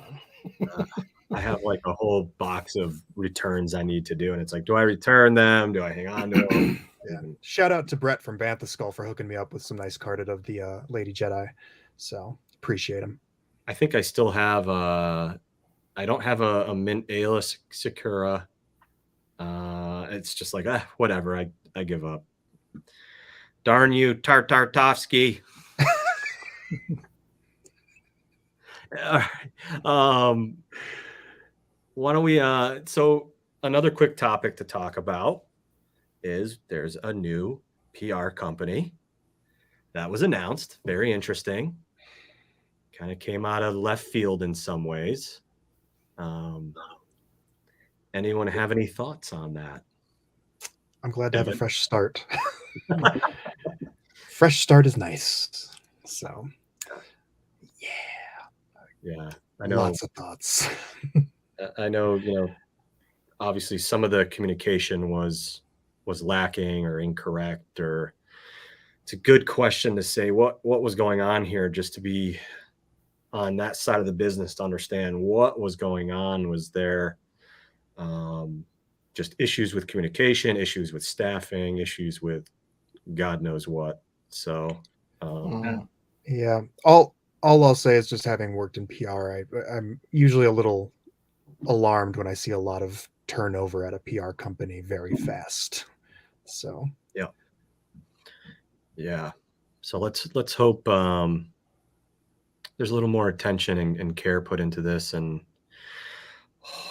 again, with a lot of this Walmart and Target shenanigans that are happening, is that more or less Walmart and Target, or is that the communication we're receiving? Don't know. Yeah, both. Yeah. Yep. Could be both. Yeah. Nobody knows what the other's doing. It's multiple hands, different bodies. Yeah. Let me just see here. Oh. Sorry, whatever grading scale you use. To answer Gary Moore there, he's asking the new Walmart. Yeah, I think it's October as well is the date, but you know sometimes things drop early or whatever. You know, Yeah, I recall. They usually end up in like Canada. Usually starts getting those early, don't they? I always find that the Walmart exclusives. Yeah, they got the Clone Wars figures, the Tartakovsky figures in like October of 2021, I think. Yeah. Sorry, I know it's Tartakovsky. Yeah, Tartar. I do like Tartar. Oh, this guy offered the drive. Hey, are you near me? Are you close? Nice. Oh, what's this? Hasbro needs to bring back. Oh, like Hasbro reps to the stores. I think like what NECA does. Yeah. I guess I didn't realize they don't do that anymore. I thought they did, but. I saw job listings for that pop up at one point last summer, but it was it didn't go into much, and then they disappeared. But I didn't hear much else, and I saw them pop up again. I don't know. I've never encountered one in the wild, or maybe I have. We don't know. Maybe that's who keeps putting the Landos on pegs. So here's a good question from Dave. To target? People are saying it's going to be the next discount store item, and someone else was mentioning like we're not getting them till the fall. Why did we get C-3PO? Yeah, and why are they everywhere else? Like Tim, do you have the R2 and you can still buy Boba Fett on Star Action Figures now? Yeah, and shipping now. Yeah, he's got them in stock. Cool, great. It's one. And it also showed up in Mexico. Yeah. So a ship came to these shores. Yeah, and I've seen people in Canada, I think, have it. So, what was it? Black Series. I know, not what we're here for. There was the Best Buy exclusive credit collection Moff Gideon. It's Best Buy exclusive. Never hit stores, I don't think. But now, now it's being offered by Entertainment Earth. It's available for pre-order with a May delivery. Okay, and that's kind of what happened with the Vintage Collection 2018 Island Journey Ray, where it was like, oh yeah, you can. Hasbro was like, yeah, just go to Walmart. They have it. We sent it to them, and Walmart was like, I don't know what you're talking about. Yeah. And so I think it was EE and the fan channels that ended up without any fanfare offering it because they somehow got a hold of it. I would be game for that. I would be so game for that. Me too. I after these exclusivity windows close with the partners, from when they agreed to sell it, that's when the exclusivity window should start. So if they don't sell it, they're still within that window. So once that's over, someone else should be able to offer it. So even if it's not Hasbro themselves, just someone else getting the exclusivity, I would prefer. Yeah, that's a big thing. I think that would be great if, after this window of time that we've shipped it to you, if you don't get it out, we should be able to offer it on Hasbro Pulse or again on some fan channel site. Yeah, otherwise it doesn't exist. Will we ever get the Boba and the R2, or will everybody with an Ollie's locally be able to get them? And me in little Podunk, Wyoming is gonna be like, well, that sucks. So yeah, the retro Stormtrooper just made it to discount. To some discount store. KC Warehouse in Pennsylvania was found. Steven is confirming that they got all three droids figures in Canada. Okay, so it's just us. I don't know why. That doesn't make a single lick of sense. They can't blame distribution crisis there because there's no ships involved in that part, really. So, and again, we all get the exclusivity, but then it's and look, I know we have it made here in the US, but the whole idea that somebody in the UK can go to Hasbro Pulse or a few fan channel sites and pre-order this stuff. It's like, man, you guys are forcing me to start shopping at some of these fan channel sites in the UK. It's just sad. It's a sad state of affairs for that stuff. Yeah. It's not always the way though. Like, Okay. you know, we all, I think it was the wave before the Lando and IG wave, I think it was. Those start showing up in Targets and Walmarts, on people showing them on Instagram that they've got them. The Fett wave, the Return of the Jedi Fett wave, that was showing up. You know, and we had to wait for the UK to get stock of that stuff. I think the exclusives do tend to get here first. I think maybe. Yeah. Seems that way. But I think that the normal waves, it's, you know, as I say, In Demand Toys got import stock that isn't their stock from Hasbro UK, which is where all of them get it from now. I think there's just so many moving parts with these big box stores here in the States that, you know, figures, that's not their priority, man. They're selling everything else. You know, what do they care that, you know, something that you pre-ordered 7 months ago and they promised to, you know, to ship to you, and then they just disappears without a single word from them or Hasbro. You know, Hasbro haven't addressed it either. So yeah, it's pretty But wild. then again, they keep investing in exclusives, so it's contradictory. I don't know. it is, which it's encouraging. It's weird. It shows that they have faith in the product, but then they and don't not just want Star to Wars. sell the It's for different lines, different toy makers, Walmart and McFarlane. I don't know. Yeah. NECA and Walmart. NECA and Target. NECA and Target. Mm-hmm. So they see some business there, but I don't know. Yeah. It's all over my head. So Rock City Siths, they're asking, where do I buy in Singapore? So that was like a one-off Instagram guy just said, I've got these for sale. They're this much in Singapore dollars. So I presumed he was in Singapore. And I said, I just DM'd him like anyone could. And I said, I'll have a set, please. I don't know how many sets he had. I think Jason from Yakface may have got his set from the same guy, I think. I don't know. But that's the only time I've ordered anything from Singapore. It's not like there's this store that supplies, you know, that you can get stuff. I think the guy must have just gone into a store and found them because they're closer to the factories and flipped them because they weren't cheap. You know, they weren't retail price for me. So that's that really. Yeah, and hey, those in-demand toys, do you know when they get some of those import, are they from Hong Kong, Singapore? Yeah, they are. Yeah, so the most recent Fett that I have, that's got a Hong Kong sticker on the back. Yeah. Yep.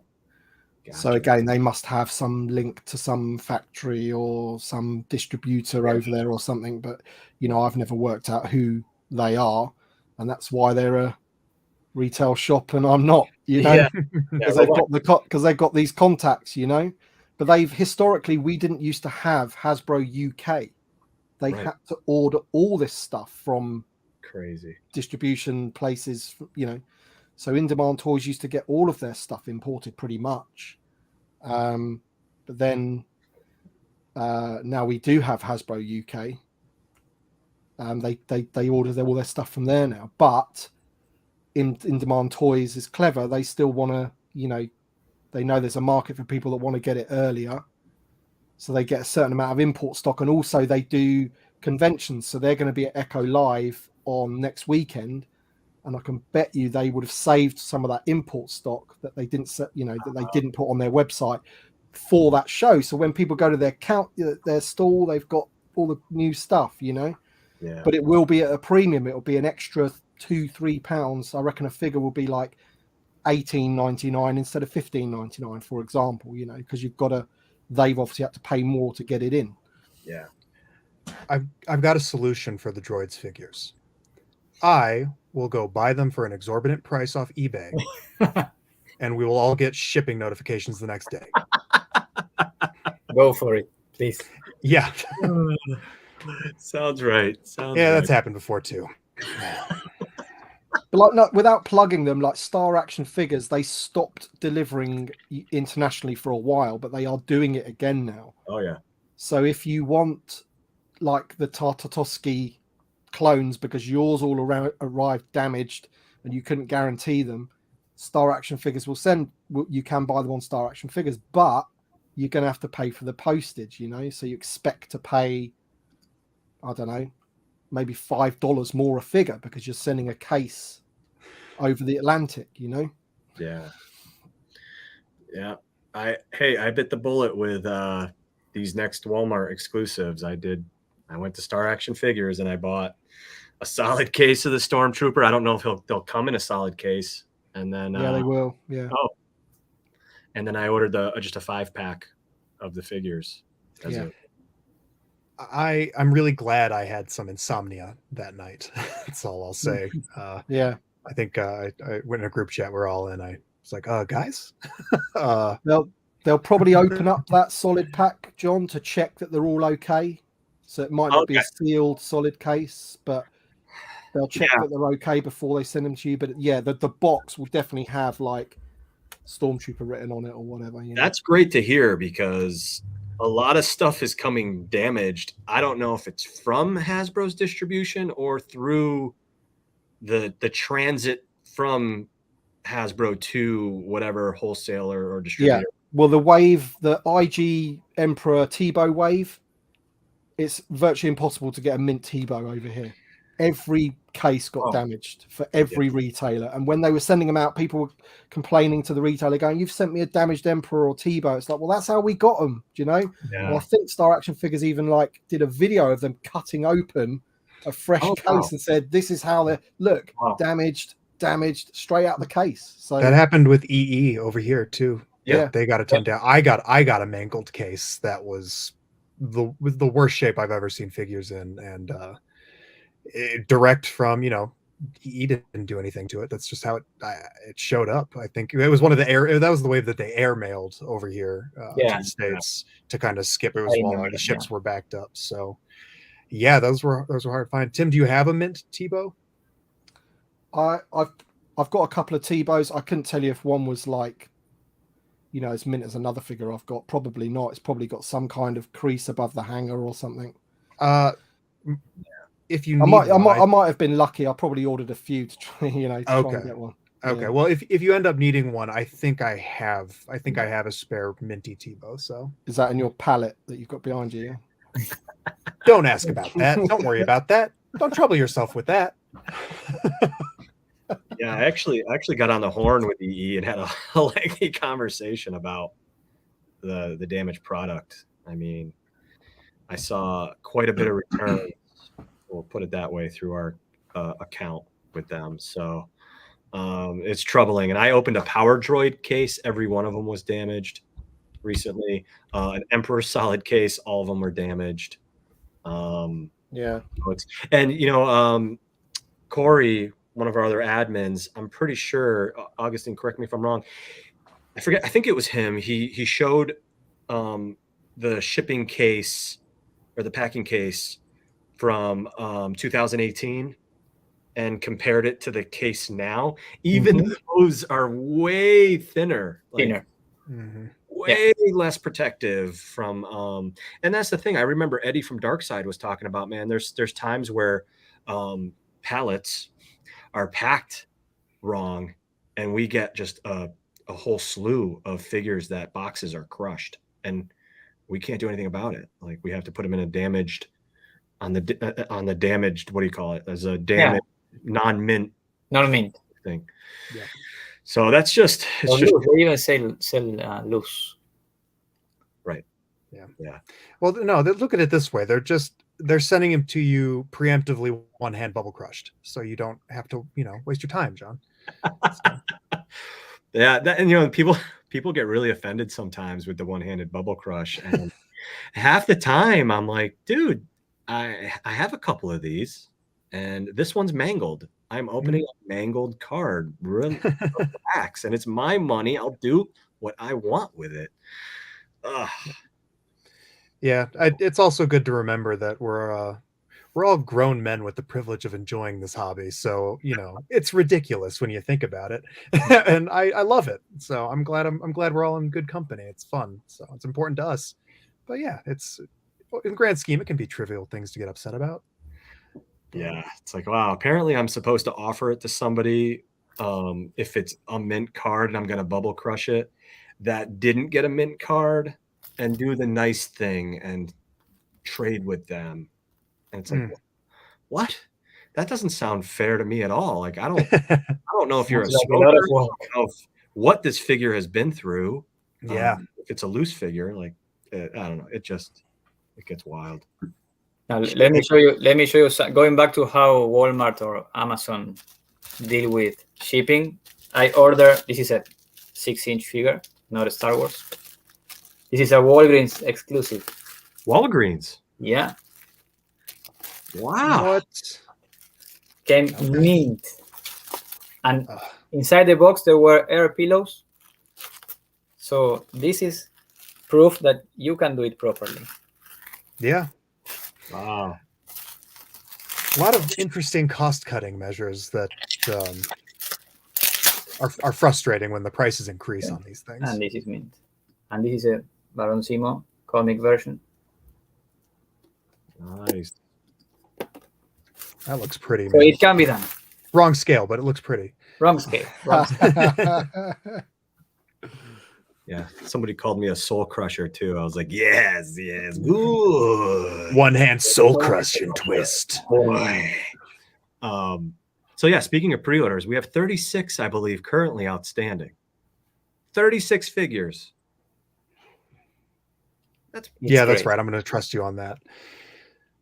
Yeah, we might have to call up the linguist there to. That's I mean, I have a running list on my phone of when things went up order, but my phone's almost dead. I could be missing a couple. I don't take my word for it, but I counted 36. And that we're going to get some announcements, I think, right in about a week and a half, 2 weeks. Yeah, more pre-orders, supposedly. It's like those Walmart figures being announced, and it's like, yeah, cool. But where are those Target ones I ordered in September? So. Yeah, and why do you have to keep reconfirming that you want those Target figures? Yeah, exactly. That's the worst thing. I mean, oh crap! I think I have a red card, so I don't think I have to do that, right? Crap. I do have a red card, but I do have to reconfirm every now and then. Oh no! I better check my spam folder. It's a nightmare. Gosh. What was I going to say with that? It's just crazy. I don't know. What do we? Oh, so we have in a couple weeks an announcement of more stuff coming. There's the pipeline reveals. There's the Din Djarin case assortment. I think it's wave 4 for this year with Din Djarin, Morak disguise there. Figuring down. That's with where's my list? Yeah, we got the 332nd clone, Arc Trooper Jesse, Mando Loyalist, Frigrin Dan, Mando Super Commando.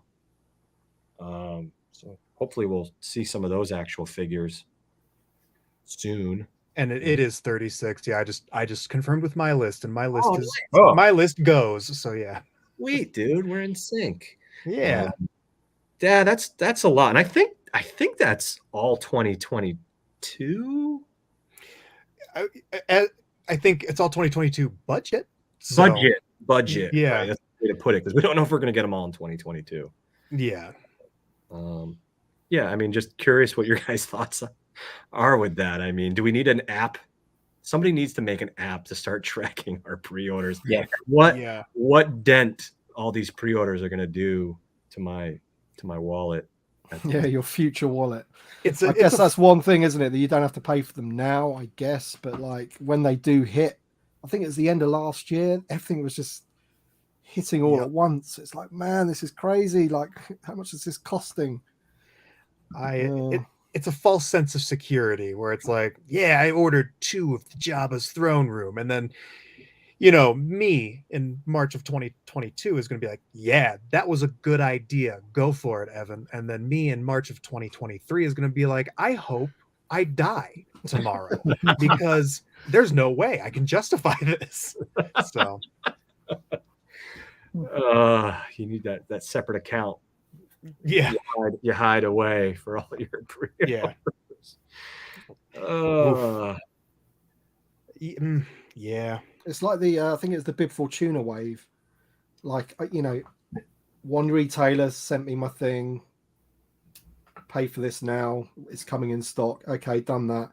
But then, like over the next few weeks, another retailer got them, and I'd forgotten I ordered them through them as well. Because you sort of hedge your bets who's going to get them first or whatever. You might want a carded set or whatever set. And they just kept coming. I was like, what the hell's going on? Why didn't I cancel that? I've been there. You completely forget that you ordered them. So I just got 3 Mithrals this week that I was like, I already had 4. Why did I get more? Oh my god, I can't keep track. I don't need that.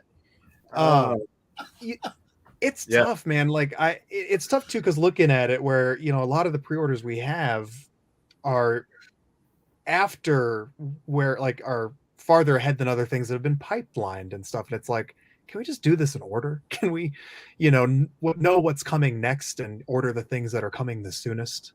I struggle with the long turnaround time, or at the very least it's like, pipeline it, or give us a checklist at the beginning of the year and then make an event of when it's ready to pre-order closer to the release date.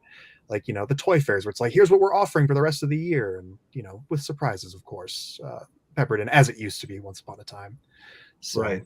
Used to be like that. Yeah, I would love to know what to expect for a year, just in general, like, this many waves, these things, but then there's more too, but you'll find out in special events, and, you can expect them in this quarter, and you can order them then within a decent time, so you're not waiting 7, 8, 9, 10 months for something you ordered and be sad about it when your bank account is emptied on rent day and you've got a bunch of figures on your doorstep. So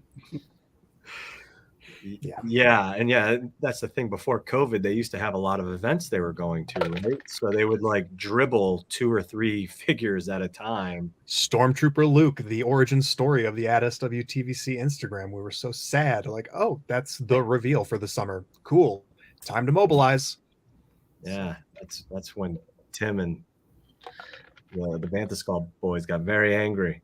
Mm-hmm. That was a hard day. Yeah. Yep. Great figure though.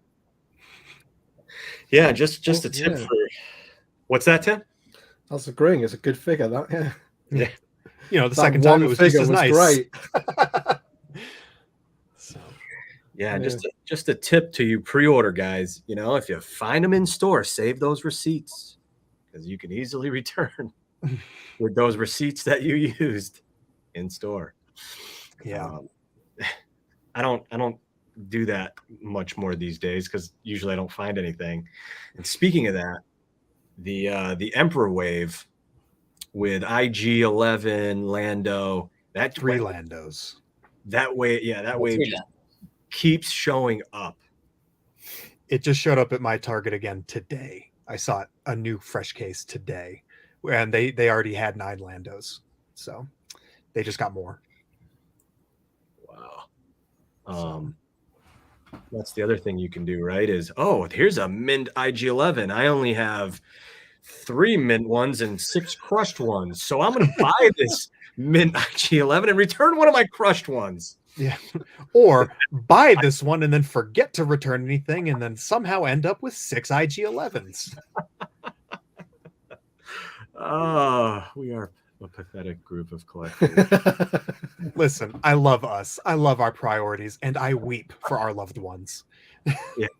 Yeah. The people who care about us, I'm sorry. Yeah. What did you buy now? Yeah. How many did you buy now? Yep. Good stuff, guys. So what do we got, man? We're holding strong. We've had like 90 people going on. We've been going for 2 hours. Nice. Why don't we just go through some of the chat, and then we'll wrap it up here. great stuff here. I just want to see if I had anything else. Yeah, we can talk whatever in our next chat, whoever does the next chat about. I have one quick thing here, right? It's the whole and gosh darn it, how do I get rid of that other comment? Sorry, I gotta go to comments. Cheese and rice. Oh, it's a ticker. Whatever. It's there. Hey, what are we going to see for 2023? Are we going to see some vehicles and creatures? What are we going to see for our Return of the Jedi 40th? Are we going to get a Dooku eventually? What's going on? Just give me a thought on one of those, each one of you. Augustine, go for it. I don't know, but I know what I want to see. I need to see more vehicles, not the big ones. Yeah. Middle size, small size. Exactly. The perfect item to reissue next year. That is the perfect item. And there could be two different types, right? There could be Mandalorian, the Jedi for the absolutely. As long as we get a new or mostly new Scout Trooper, I hope. Yeah, but it should be they could to go on trend with what they've been doing. Then it should be the carded figure in the Return of the Jedi one. Yep. But it should be all new. Oh, nice. That's an Ewok with a glider. Oh yeah, that's cool. I need that. I got that. I need that on TVC. Nice and mint, buddy. It is. Let them breathe. Rip them open. Yeah. Let me find an exact one. Oh, I have it. Yeah, Naboo Starfighter. That's what I was going to say. Mando's on one. Open it. Woo! I feel like every live stream we should open something. The cost of that new Scout Trooper. They could do a 4-pack straight after. So sell the carded one in the vehicle. They get the money for all of that, and then stick him in a 4-pack. Job done. Yeah, they could do a Mandalorian card. They could do Return of the Jedi. They can do Power of the Force. So many options. Nice, kid. Oh, it's beautiful. Nice. It's awesome. I have all how new is the what sculpt is that for the Imperial officer in there? Has he got all the ball jointed? No. Does he look good? No. Swivel elbows. Swivel elbows. Right. Let me. What's the set where there's a set, isn't there, where you can get one? Is it? I'm trying to think now. There's another set where you can get like a half decent one of those in the black. I can't remember now. Yeah. There's this one that came in one of the Kmart packs. Scanning Crew, yeah. He's also in some Endor set as well, though, isn't he? I can't remember what it was. I think you're right, Tim. I love the removable hat. Was there a Black Series 3.75-inch Scout Walker pack or something like that? There was some kind of Endor pack with. That was the ATST driver, the Scout thing that was at Walmart. It was the ATST driver in that pack. I remember that one just showed up. I'm just picturing a set that looked a bit like that, but it had like a. Yeah, that's not a good one, is it, man? That's not great. Someone help us in the comments with that. Let's see here. Colonel Dyer. Endor bunker playset, that might be it. There's one that's got a half decent Imperial officer in the black. Yeah. I would love that Ewok glider though. That's cool. Yeah, I think I have every Ewok, modern Ewok, except that Star Tours one, who's not really an Ewok. He's like I forget his name. He's got like a skin face. Have you got the comic pack ones? Yeah, furry. They're furry. Yeah. Have you got the comic? Oh, I know what you're talking about. Yeah. Let me show you another thing. Another thing I think we need. Yeah, that's worth a lot of money. That goes for a lot. Yeah, buddy. And this could be easy for Hasbro, right? It's just a piece of plastic, I guess. Yeah, that's real, right? That was what, 2010, 11? 2010, I believe. Yeah, Shadows of the Dark Side, I think, was 2010. Yeah, right before everything. Right before TVC. Yeah. Oh, Teak. That's his name. Thank you in the comments there. Thank you. Razakai. Any other thoughts, guys? When's Dooku coming, huh? When are we getting Well, Dooku? it should have been this year for the 20th of Attack of the Clones, but hey, maybe the 20th of Revenge of the Sith in 2025. So I don't know. I still think they're probably hesitant because I don't, you know, I don't know if they want to put old white dudes in the line, but at the same time, you know, that's an important character, man. That's one we desperately. Same with, you know, Ben Kenobi. A lot of things. It's hard for me to guess what we'd see next year based on things that I think about what we should have seen for other anniversaries and whatnot. But I hope we see a Black Chrysanthemum since he just won the March Madness tournament. So, and I hope we finally get a Dark Trooper. That'd be nice. So the Black Series is getting one. An easy one. Just yeah, he's great. That one from the Force Luke. Link. Yeah, it's great. He's articulated. He's great. I have the box here. Is that the Black Series one?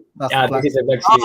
Oh, I see what you're saying. You have the they put it's a very good design. Just just the same box actually. Exactly. Yeah, that kind of looks to scale with the deluxe Boba Fett based on the opening, Tim. I'm with Augustine. I'd love some just vehicles like the Imperial tank was awesome.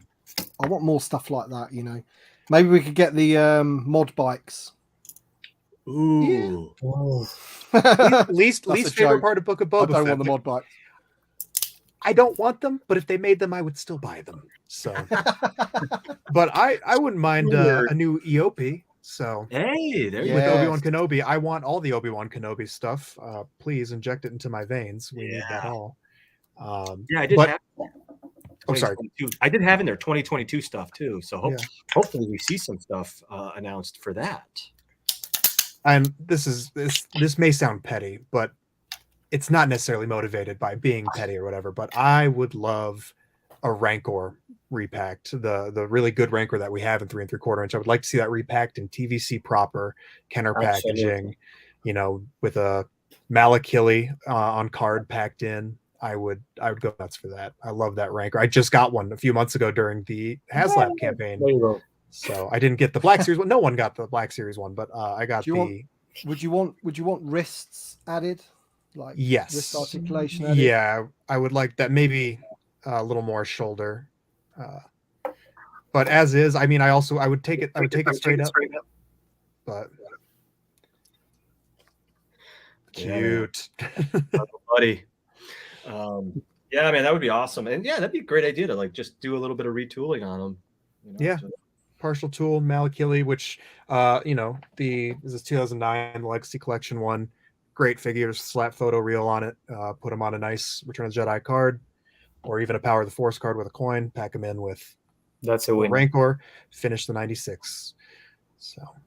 Yeah, we haven't seen any of those that have not been reissued or repacked after those Legacy Collection figures. So I'm really hoping we start to see some of those, or it's bad news. Yeah. Because I don't even want to go there. Because that's the thing, they chose not to use any of the parts of the wing guard, did they? For the new ones. Which the Legacy Collection wing guards. Yeah, they got two of them, haven't they? Totally different ones. One of them is is it Edian? Yeah. One of them is him, isn't it? And they not used any parts of that Legacy Collection figure to make the new one. Is that right? Correct. Yeah. I think the question is always, what do they deem is no longer up-to-date tooling, right? But we've seen stuff repacked that's out-of-date tooling. So that, and as you've seen with that kit bash, those lower hips, those lower legs are not the most ideal, but they're pretty old. I mean, 2010, 2011. But yeah, why not reuse at least those lower legs, not the whole legs, but the lower legs of them. So, yeah, man, it's a really good question. It's a bit concerning. Yeah. So we need the Ugnaughts from that line. We need the Ugnaughts. Mm-hmm. Yes. And there's a lot of great customizers out there reusing those Ugnaughts to make other Ugnaughts, and it's just like, I want a pallet of those to make more Ugnaughts. All right, I'll go buy some Ugnaughts so that they can announce the Well, they are expensive on the second. Both of them. Both of the Perfect. Legacy Collection ones are well expensive. I need to torch my finances. Let's do this, guys. So last question. I love to always bring this up, and we've all brought this up, is a HasLab figure dream pack, right? Whether it's Cantina patrons, Jabba goons, Rebels crew, can we just get a dream pack of figures to go alongside another HasLab? I want to see multiple HasLabs in 1 year, if anything, and a figure pack could go nicely with a vehicle or playset or whatever they do. Yeah.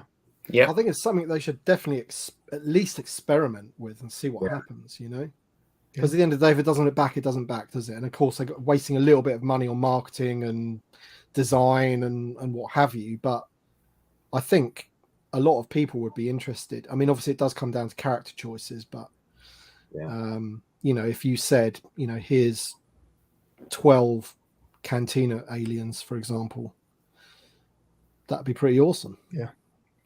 Or 10 or however many. I don't know how many it'd be, but I wish they didn't have to actually like digitally sculpt anything. I wish they could just put up a few different dream packs and let the fans vote. Or I don't know. I worry about the fans. yeah. But did March Madness not encourage you? No. I'm thinking like Dr. Afra. Yeah. Although cool figure, by the way.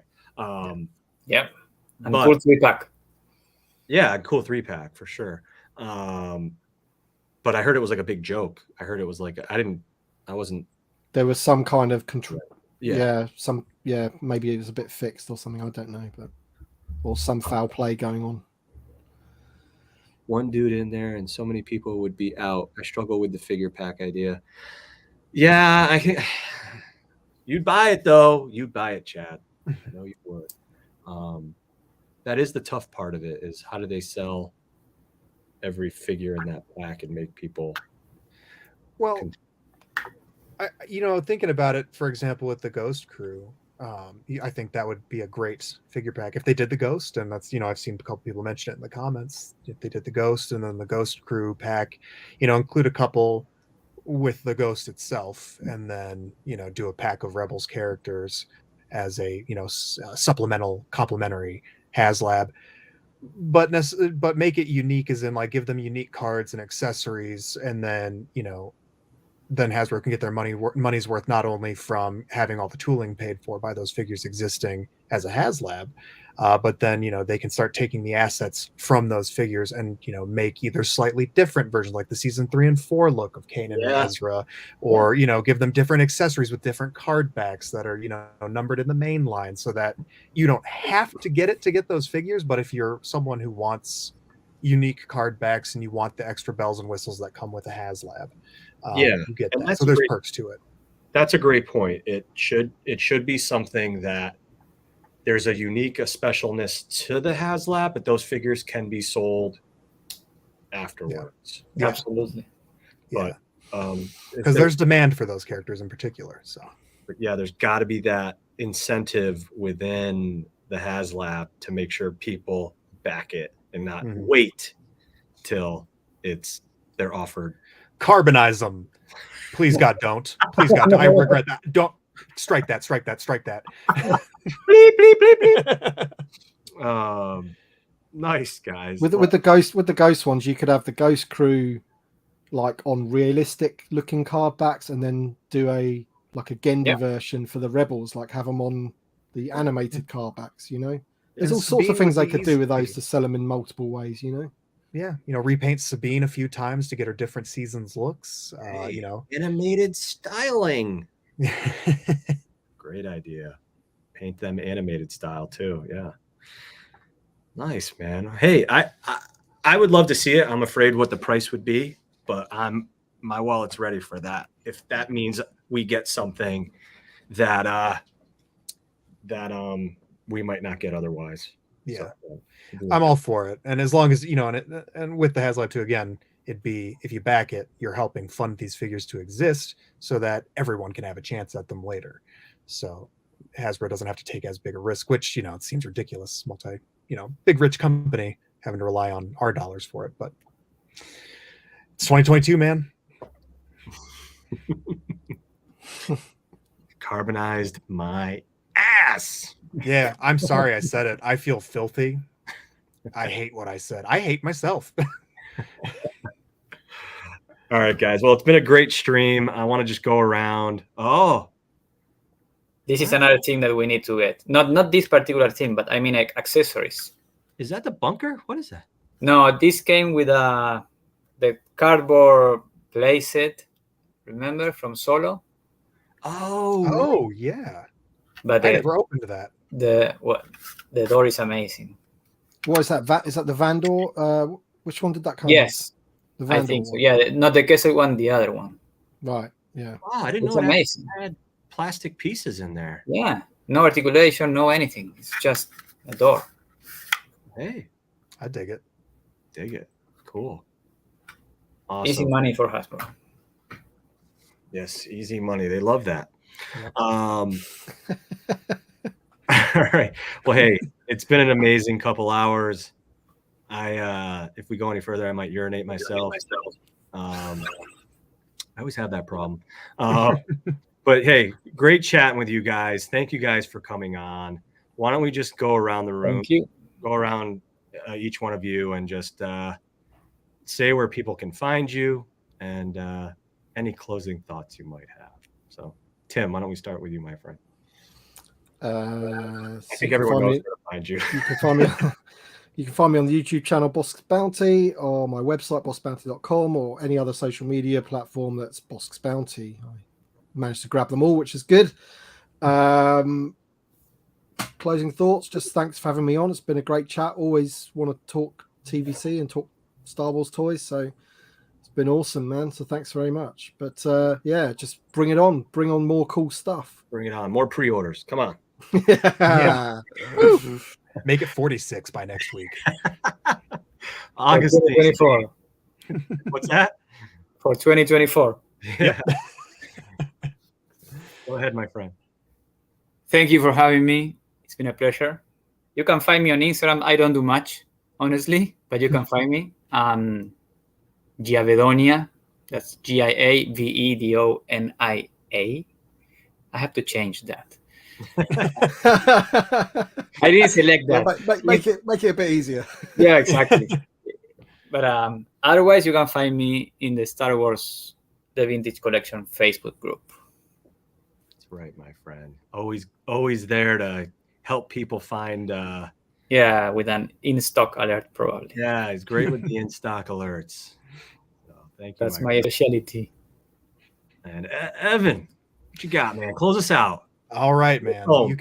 You can find me on Instagram as @milehighground. That's my personal account. But please, I highly recommend, if you're not already, you can find us on @SWTVC. It is the Instagram group focused on Star Wars: The Vintage Collection, all that stuff. We as we said at the top of the show, for 45 minutes. We just wrapped up March Madness 2022. But we do a whole lot of fun stuff over there, including the SWTVC podcast. And Yeah, I like folks I Boba. like the podcast. Oh, thank you. That means Yeah. a lot. It is a labor of love, and Yeah. that leads into I my final really thoughts. recommend that. Thank you. And you changed the music in the intro. I like I that. did. I made it a little more happier. cooler, Like more- a little yeah. happier. Yeah. I'm glad you noticed. Thank you. Not sure I liked it.